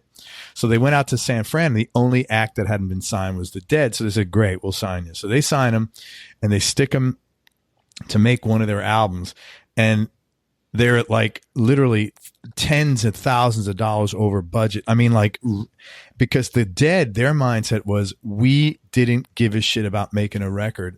We wanted to learn how to use the studio so that we can get our own studio together, but we didn't. So they literally, they had no interest in making a record. They just went in there to learn how to. So they were like, what does this knob do? And so they literally learned knob, and they had nobody showing them. And dang, I was they soaked the record company. Finally. Well, but they had to take it back. They were heavily in debt, and then they made their next album, and they blew it out the doors, and they got recouped and everything like that. But I wonder which album that was. I'm not a Deadhead either by any stretch, and believe me, we toured with the Dead. Oh, you did? Oh, God, what was that like? How much drugs were on that? We did a gig with Grateful Dead at RFK Stadium in Washington in front of 50,000 people. Oh my God. And we opened that show, of course. It was us, the Grateful Dead, and the Allman Brothers. I think the Grateful Dead closed, was the headliner. But the rumor was, when we drove up in our tour bus backstage, do not let the roadies squirt you with their squirt guns. Oh, there was acid in there. Yeah, acid that would permeate your skin. Yeah. Okay. So you did not want to get close to that. Just think about being on acid and going out in front of 50,000 people. No, okay. Man. No thanks. But anyway. Well, that's what they talked about in this movie. They had dosed all the coffee in there, so all these guys came in and drank coffee, and they were all fucked up, and they didn't realize what was going on. Yeah.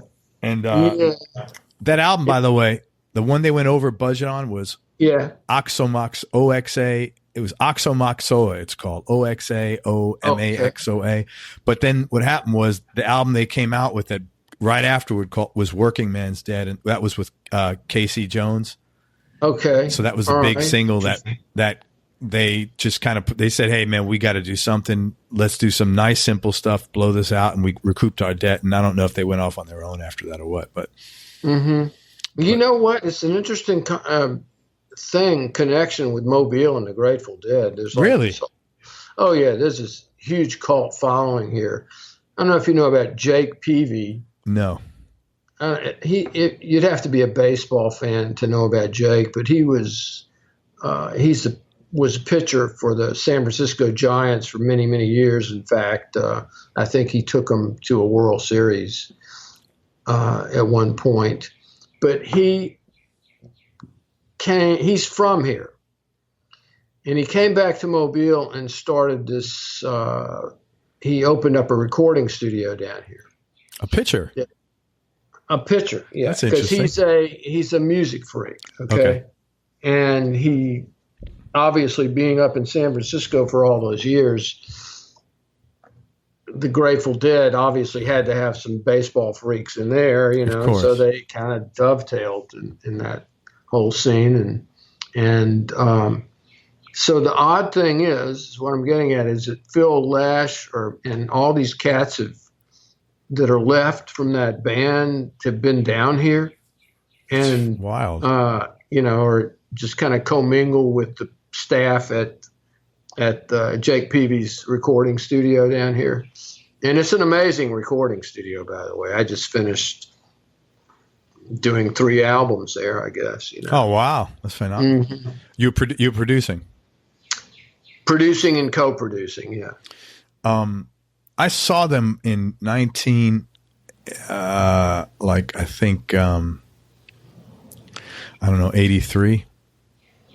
It was, I tripped on, that was the one and only time I took acid. It was pretty wild.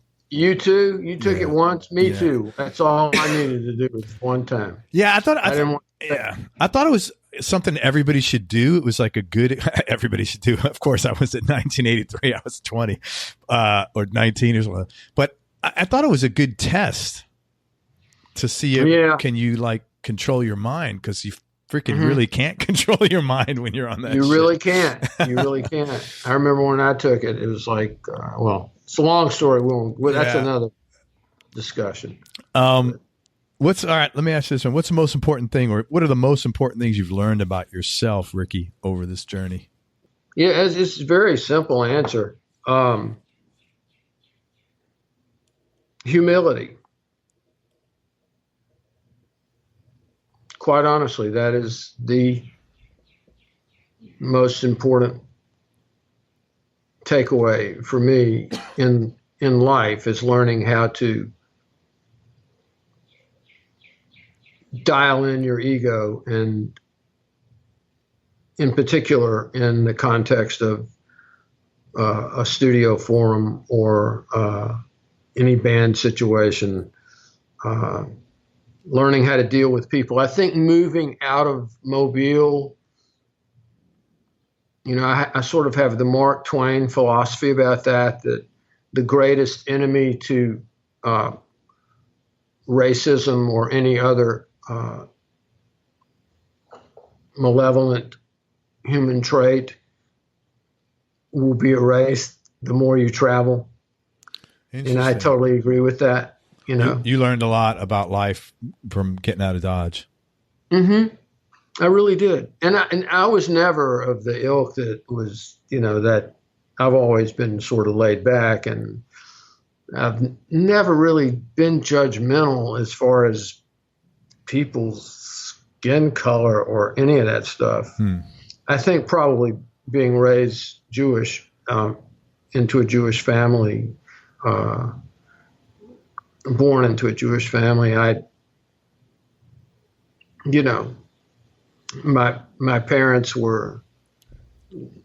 they naturally veered away from that, you know, so,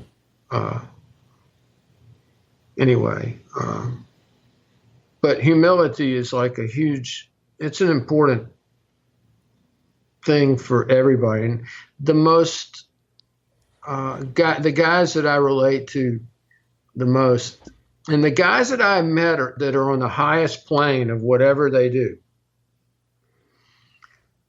all have a really great sense of appreciation for where they are and are humbled by it. And I get that. I naturally I feel exactly what that is, you know. It's just a good thing to learn. And it also allows you to do an analysis of things that go on around you from a very neutral perspective without being, judgmental and biased one way or the other, really looking at something as it is and making your decisions in a more clear-headed way. Yeah, I agree with you that, man. Not a clear-throated way, but a clear-headed way. So anyway. Did you... yeah, that probably is my biggest takeaway, I guess. One thing you mentioned, something I've noticed, just in my personal observation, the people that are successful because they worked to get it, or people that have earned money because they've worked hard to get it, are for the most part very nice, very humble people. There you go. That's just what I'm saying. That's exactly what I'm saying. Sorry, go ahead.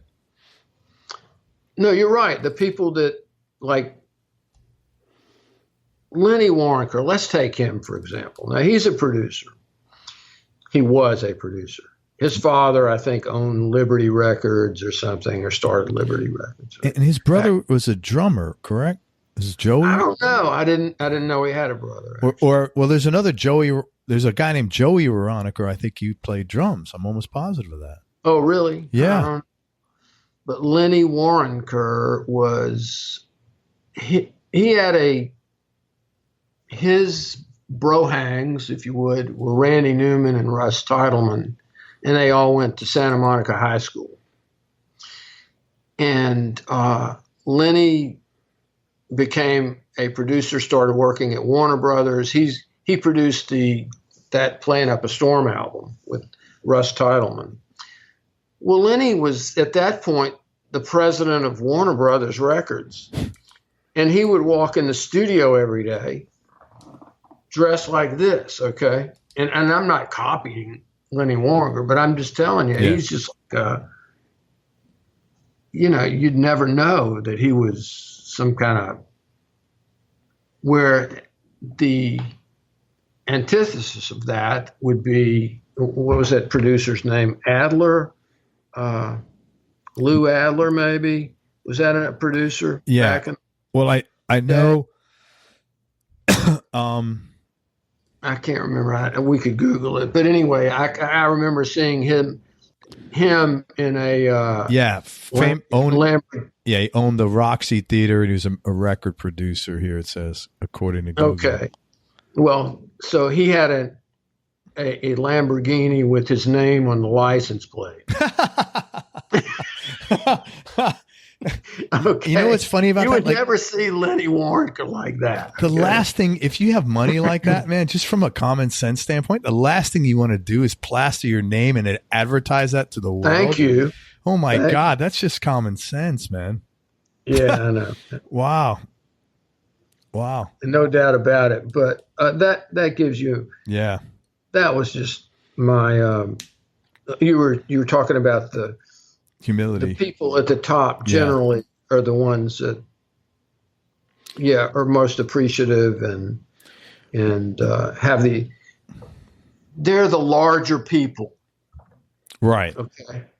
What I've found though is the people that have attained success that have gotten a shortcut, like, mom and dad's business and they just put them in at the president, or, they married into it.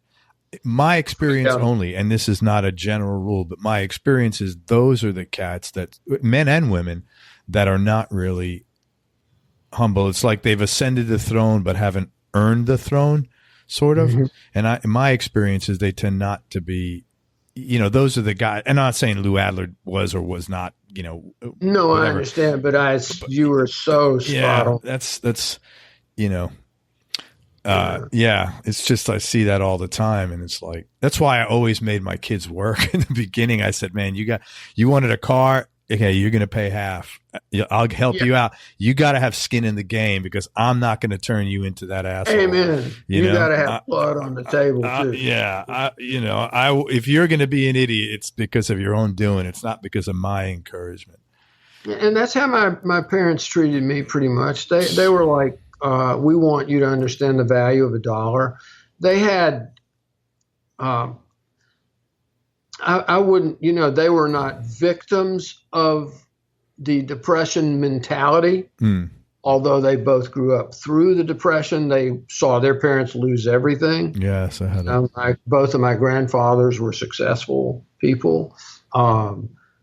Where did they come from? You said your parents were the first? The immigrants were, my father's side were Eastern Europeans, like Liechtenstein or something like that. I don't know. Would change names every other month because the Russians would take it over one day and right. The Poles would get about, something to that effect. Sure. I would love to go over there and really see all that, I haven't been to that part of Europe, but my mother's side of the family was, they were from Spain and France. Oh, that's cool. That's interesting. Yeah. But I would imagine going through that or growing up in that has to really you only have to do that once kind of a thing. Well, they grew up through the entire thing, the Holocaust, all that stuff. My parents were, of course, in the United States at that point, but my father was in the military. All my mother and father's cousins were in the military and were fighting whole. And you were a hippie. What the hell? No, but this was way before I was a hippie. I was just messing with you. Yeah, but eventually, I was a hippie. I remember my father one day when I came home from college, in maybe my sophomore year or something, and my hair was it had to be longer than it is now, And so my father, I remember him looking at me and he said, "Shit." Just like that. And he was laid back, man. He never went there, he was always very, very kind and never remotely tyrannical in any way. Sure. In any way. He just wasn't that way. That's awesome. It was great. My mother was more tyrannical than my father, believe me. Yeah. They're both deceased now, but they were both really good people. You were one of your questions here. Who had the biggest influence on your life? My father. Yeah. Without question. What's the most important thing he taught you? We already hit it. That same word. Humility. Yes, sir. Yeah. Tell me something about yourself people would either be surprised to hear or might find a little odd. I don't know if you don't seem like you're an odd guy at all. I'm fairly straight ahead, let's see. Let me see if I wrote anything. Number 9. For that Number quick. 9. Straight down, number 9. Oh, yeah. I'm a total bore. As far as? That's my answer. I'm a total bore. What do you mean? Yeah. I mean, pretty interesting. You don't want to, you just you're so easygoing, you're too easygoing?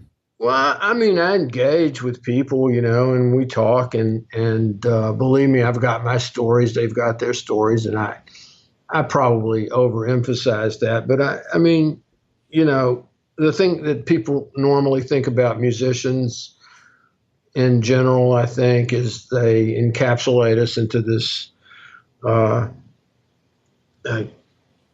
group of cocky people, or something. I don't know, but it just seems like that anyway.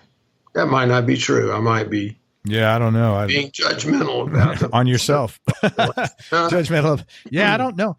I don't know what do people. Yeah, it's a hard question. I don't know. Like what they would normally think. Golly, man. I sound like I'm 95 now. No, man, it's the end of the day. We've been going a long time. What are you proudest of, musically and personally? Let's see. Number 20. Oh, okay.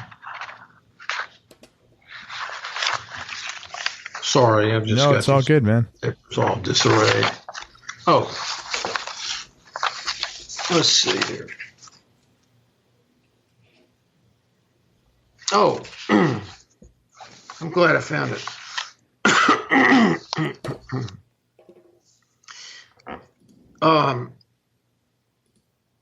I think one of the most important things that a musician can do, especially a guitarist or anybody who's, got a primary axe, is find their voice musically, find their own particular voice stylistically, so that they don't sound like they bring something unique to their music and to their and to the table. It's the reason, like, a producer would hire a particular guitarist because he appreciates. Let's say somebody hires Jerry Douglas. Mm-hmm. Somebody's not going to sound, and nobody's going to sound like Jerry Douglas. There may be some imitators out there, sure, but nobody's going to sound like him, but him.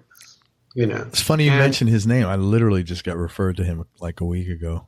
Oh, really? Yeah. Oh, he's like Jimi Hendrix or something. Of bluegrass. Yeah, exactly. and to me, I found, from my perspective, I have found my voice personally. Okay. It is what it is. I don't try to change it. I know how a chord progression moves me to play, and I hang with it. I go with it. Take it or leave it. So you found your own voice and you're happy with it. Mm-hmm. That's awesome. Mm-hmm. It took a minute. It took longer than a minute. Of course. Man. And working with different guys and learning, absorbing different things that people would give to me just through their playing, whether it's a sax player or a keyboard player or another guitarist or whatever it might be, just their whole approach musically, gleaning what I could from what I appreciated of what they did, and incorporating some of that into me, and assimilating it and creating eventually my own way of expressing it. Do you know Reggie Young? I know who he is. I never got to meet him. He's gone now. No, he's around. He's still alive. Yeah, he's 81, man. I interviewed him about, 3 or 4 months ago. And he told a story about, he was in a session one time, and he's a very sweet guy. He's not a smart ass. You talk about humility. Uh-huh. He's probably played on 10,000 records and, 150 number one hits, and mellow guy. And he said he was in there and he was in the studio, and he said, "Hey, Reg, you know who Grady Martin is? There's another studio Sure." player. He said, "Hey, Reg." Willie Nelson. Yeah. He goes, "Can you do some Grady Martin stuff?" And Reggie turns around and looks at him and goes, "And Grady lives here." Like, man, just get him on the session. Why do you have me on the session? And everybody cracked. Right answer. Yeah, and he said right. And he said everybody cracked up because he didn't mean to be funny and he wasn't meaning to be a smart ass. He was just saying, like, just like calling me. He's been in it. You can call him in here. What the hell you want me here to do, Grady Martin? That's right. Yeah, that's right. Great. Yeah, I know. I mean, I had Lon Price told me a story once. He's a sax player that I was telling you about that played with Joan and Billy and the Beaters. And he that's Robin Ford. Hang on. See, that's who's calling me. Anyway, that's the drummer that Tommy Dalton does. Anyway, so he was in a session, and the producer asked him to play like Clarence Clemons.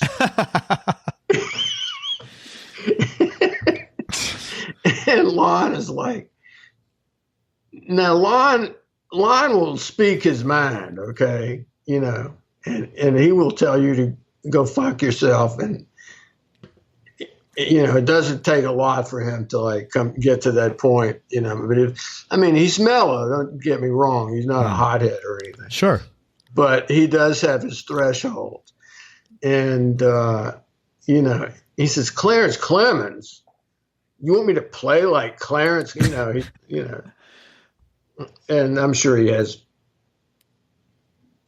well, I don't know how much respect he had for Clarence Clemons, may he rest in peace, but it certainly wasn't his bag, know.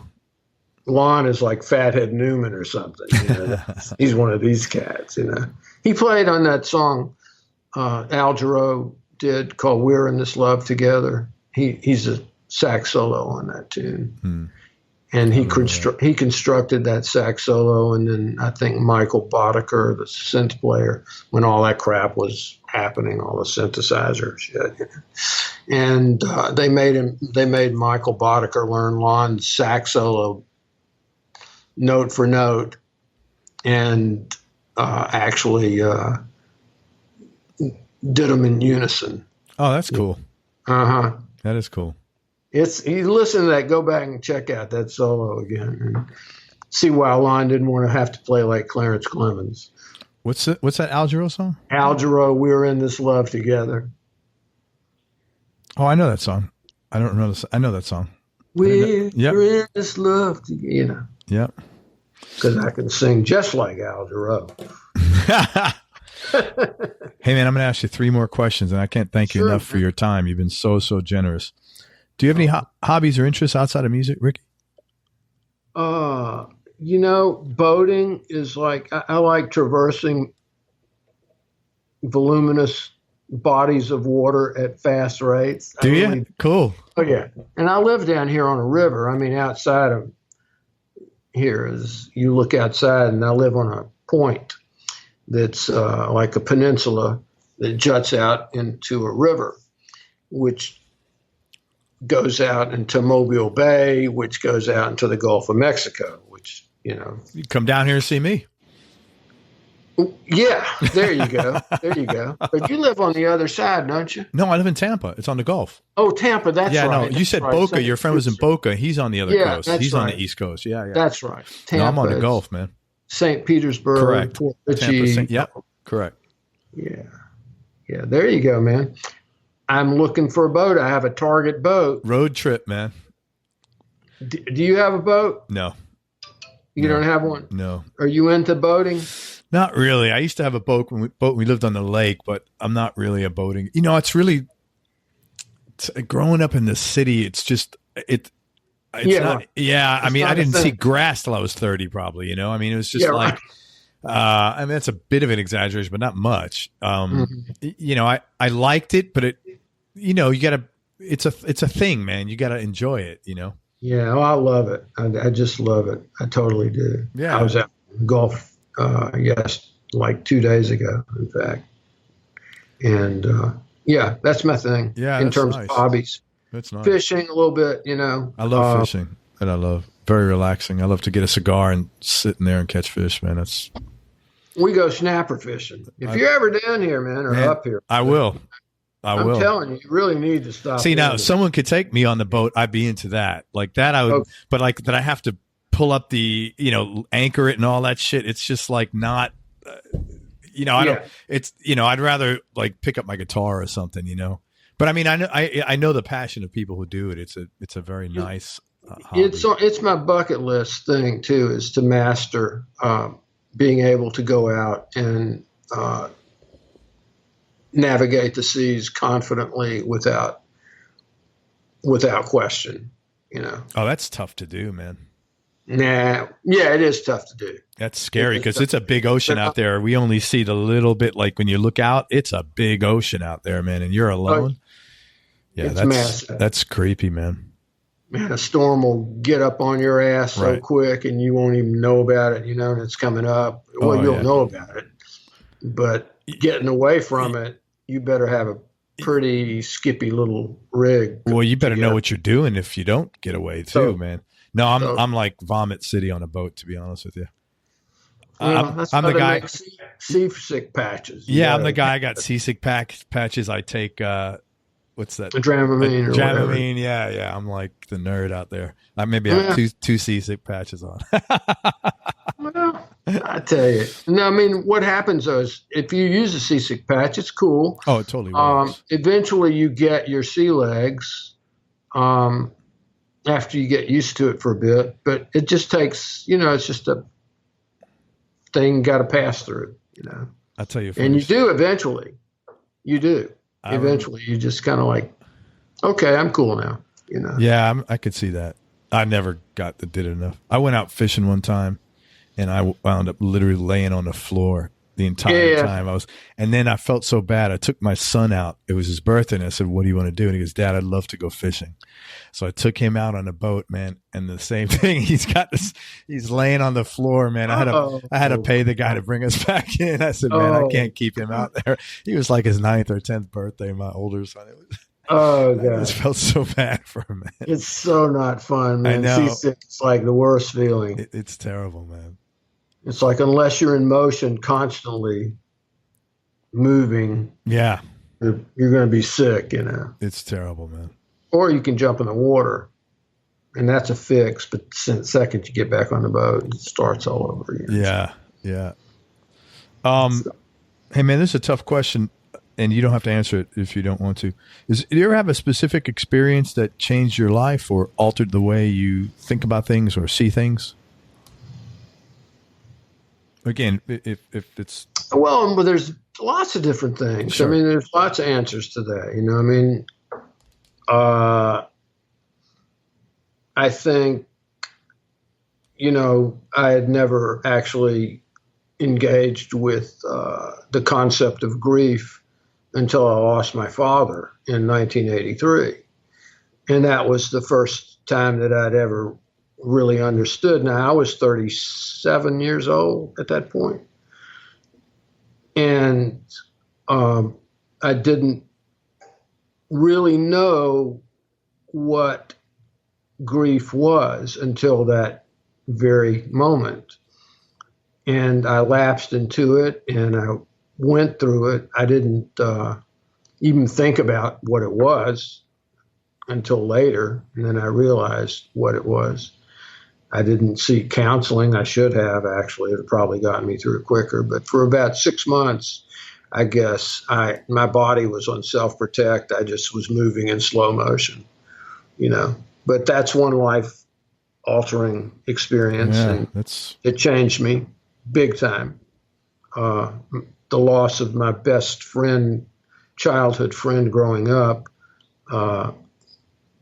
we were the same age. He died at 57 or so. And I always thought, well, we're going to grow up. We're going to be this age together and we're going to raise hell and drink beer too and have fun and, go see beautiful things, whatever, man, catch fish, How do you pass? Smoker, Big C.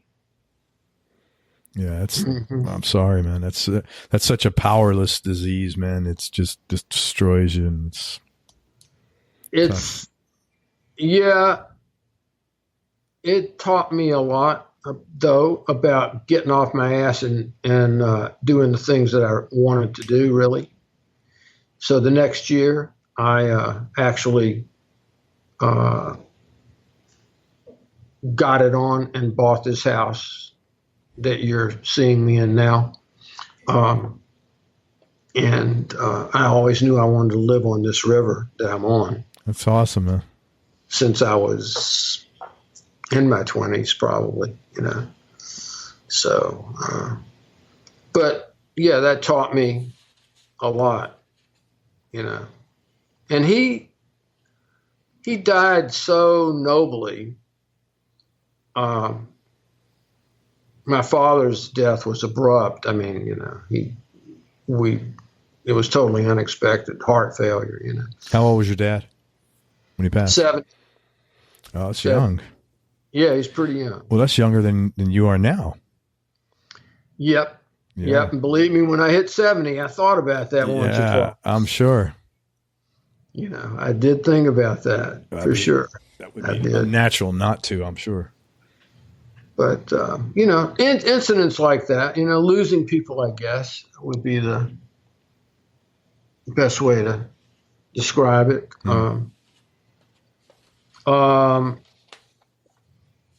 I hit the wall myself once. Felt I had no idea what was wrong with it. It was a very, very elongated story, but I just, made sure that I was going to do everything I had to do to get past it and get back to normal health. I knew I couldn't live the way I was feeling, so I did everything I needed to do. I'm a research maniac, and found the right doctors to take care of me and fix me. That's great. Last question, Ricky. Okay. What's been the biggest change in your personality over the last 10 years? And how much of this change has been deliberate and intentional, and how much is just a natural part of aging? It's the very last question. I don't know. I think that's a great question. And I don't want to just answer it off the cuff, but I think that probably I've become more cognizant of the fact that, you just have a certain amount of time. And at some point you have to balance you have to become assertive in your life, and you have to make an effort to go for the things that are on your bucket list. And I think that that's happened. I've felt myself gradually ebbing that way, That's wonderful, man. House, the boat? Well, just the whole thing of just speaking up when I need to speak up. Good for you, man. You tended to be a little more subdued, a little more passive, I guess, yeah. Yeah. Good for you, but man. Now it's not like that anymore. And that's awesome. Especially in a studio situation where, you can kind of overdo your niceness, but at some point you have to draw the line and say, well, this is what I'm going to have. Good for you, man. So slap these bitches. Slap them bitches, dude. They're going to try to slap you. I guarantee you that. You could either flip or don't flip. You don't flip. Good memory. Good memory.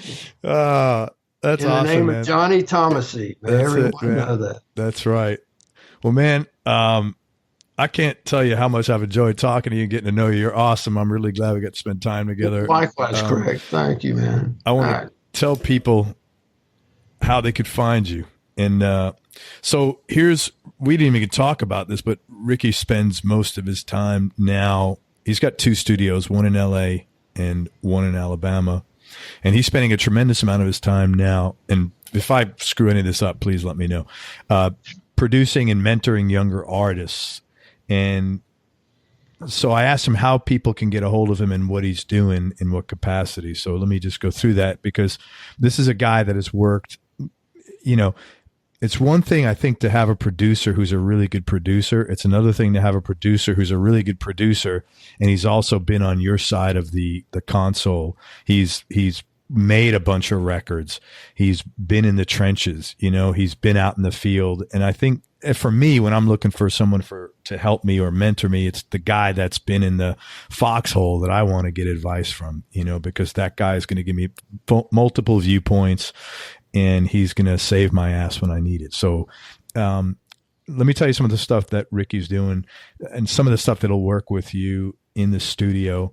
How to function in the studio in general if you're a young band and you don't have that experience.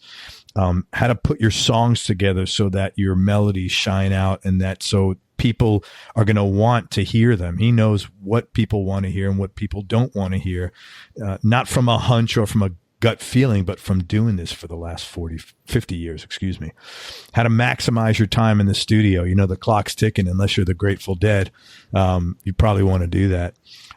He spent a lot of time, right? He spent a lot of time doing TV and video projects. He can advise you on their general studio life, the production process, how to make clean sonic lines, how to get the maximum value out of your songs, both musically, lyrically, melodically. What is pre-production like? What should you do in pre-production to get everything going so that by the time you get into the studio, you're on target? Microphone techniques, how to not overplay. That's like really important. Whether you're a guitar player, a drummer, or a vocalist, you know, you need to know when to hold back and when to let space take over. That's incredibly important. What else? He helps you set goals. You know, what are you looking for musically? What do you want to accomplish? And the best way to connect with Ricky would be, I'm going to give you an email address. Please do not just waste his time. He's a super busy guy. He's incredibly generous to spend all this time with us, and he's really passionate about this, and he's genuine. So if you're interested in working with a guy who really has been there, done that, you can email him. The email address, it's Ricky Hirsch, HIRSCH, and his email address is insyncmusic. It's INSYNC@gmail.com. Again, it's insyncmusic, INSYNC@gmail.com. And what you should probably email him, and also you could look him up on Facebook. It's Studio H2O, like Studio Water. The things you'd want to send him are just a little bit about yourself, and most important, a little about yourself. What are your musical goals? What are you looking for? And you probably want to, you need to send him some links, either to SoundCloud or a Dropbox link, so he can hear what you're doing. Don't worry about, it's not polished. Of course it's not polished. That's why you're going to someone for help. But at least give him an idea of what you're doing so he can make a decision as to, are you guys a musical fit? I mean, he's done a lot of stuff, but there's probably some stuff he doesn't want to do or he's not an expert in, and he'll tell you. He's, not jonesing for business by a long shot. So anyway, I'll give you that email address one more time. It's Ricky Hirsch, HIRSCH, insyncmusic, INSYNC@gmail.com. Did I miss anything, brother? Man, what are you? You're just like a computer. No, man, I've been in sales 30 years. I mean, you top all that stuff, dude. Well, when I asked you, I was just writing it down. So I wanted to do you justice here, man. Dang. What are you, shorthand or something? Jeez. No, I just wanted to do the right thing, man. That was exactly right. Great, Every great. bit of that. And please, man, he's a really cool guy, and you'd be lucky if I needed some musical production help. He'd be a guy I'd reach out to, but I'm beyond help. So, man, thank you for everything. I really appreciate it. Craig, thank you so much. Yeah, it has been a pleasure. Likewise. And I will be contacting Billy Vera and creating a lawsuit for making Touche. That's I awesome, do appreciate man. it. Yeah, man. We'll see each other in person one time. This will be continued in person. I hope so. With some alcohol and cigars. Yeah, we'll do that. Although I'm not a smoker by any stretch, but you could watch. But I could you could produce my smoking drink a beer session. with you. You could produce my smoking session. That'll be great. Everybody, listen, thank you so much for listening. I hope you enjoyed this interview as much as I did. Many, many thanks to Ricky Hirsch for spending time with us. Go check Ricky out online. He's done a ton of good stuff with Wet Willie, with Joan Armatrading. Check out Rockpalast. It's ROCKPALAST with his work with Joan. And he's right now touring and doing a bunch of work with Molly Thomas and the Rare Birds. They have an album in production with him. And if you're smart and you're an up-and-coming player or artist and you want an opportunity to work with somebody, connect with him at the information I said. Send him the URL with your stuff, and it may change your life. Anyway, that's it, man. Make sure you go to everyonelovesguitar.com. Sign up to our newsletter list right now. And thanks again to Ricky Hirsch for all his time. And most important, remember that happiness is a choice, so choose wisely. Be nice. Go play your guitar and have fun. Till next time, thanks for listening. Peace and love, and I'm out. We hope you enjoyed this show. If you did, subscribe to the Everyone Loves Guitar podcast, and you can do this online at everyonelovesguitar.com or on iTunes. And if you like the show, please leave us a 5-star positive review. The more 5-star reviews we get, the higher our show ranks, and higher rankings mean we get to continue speaking with cool, interesting guests on our show. We'll see you on the next episode, and until then, keep playing your guitar and have fun making music.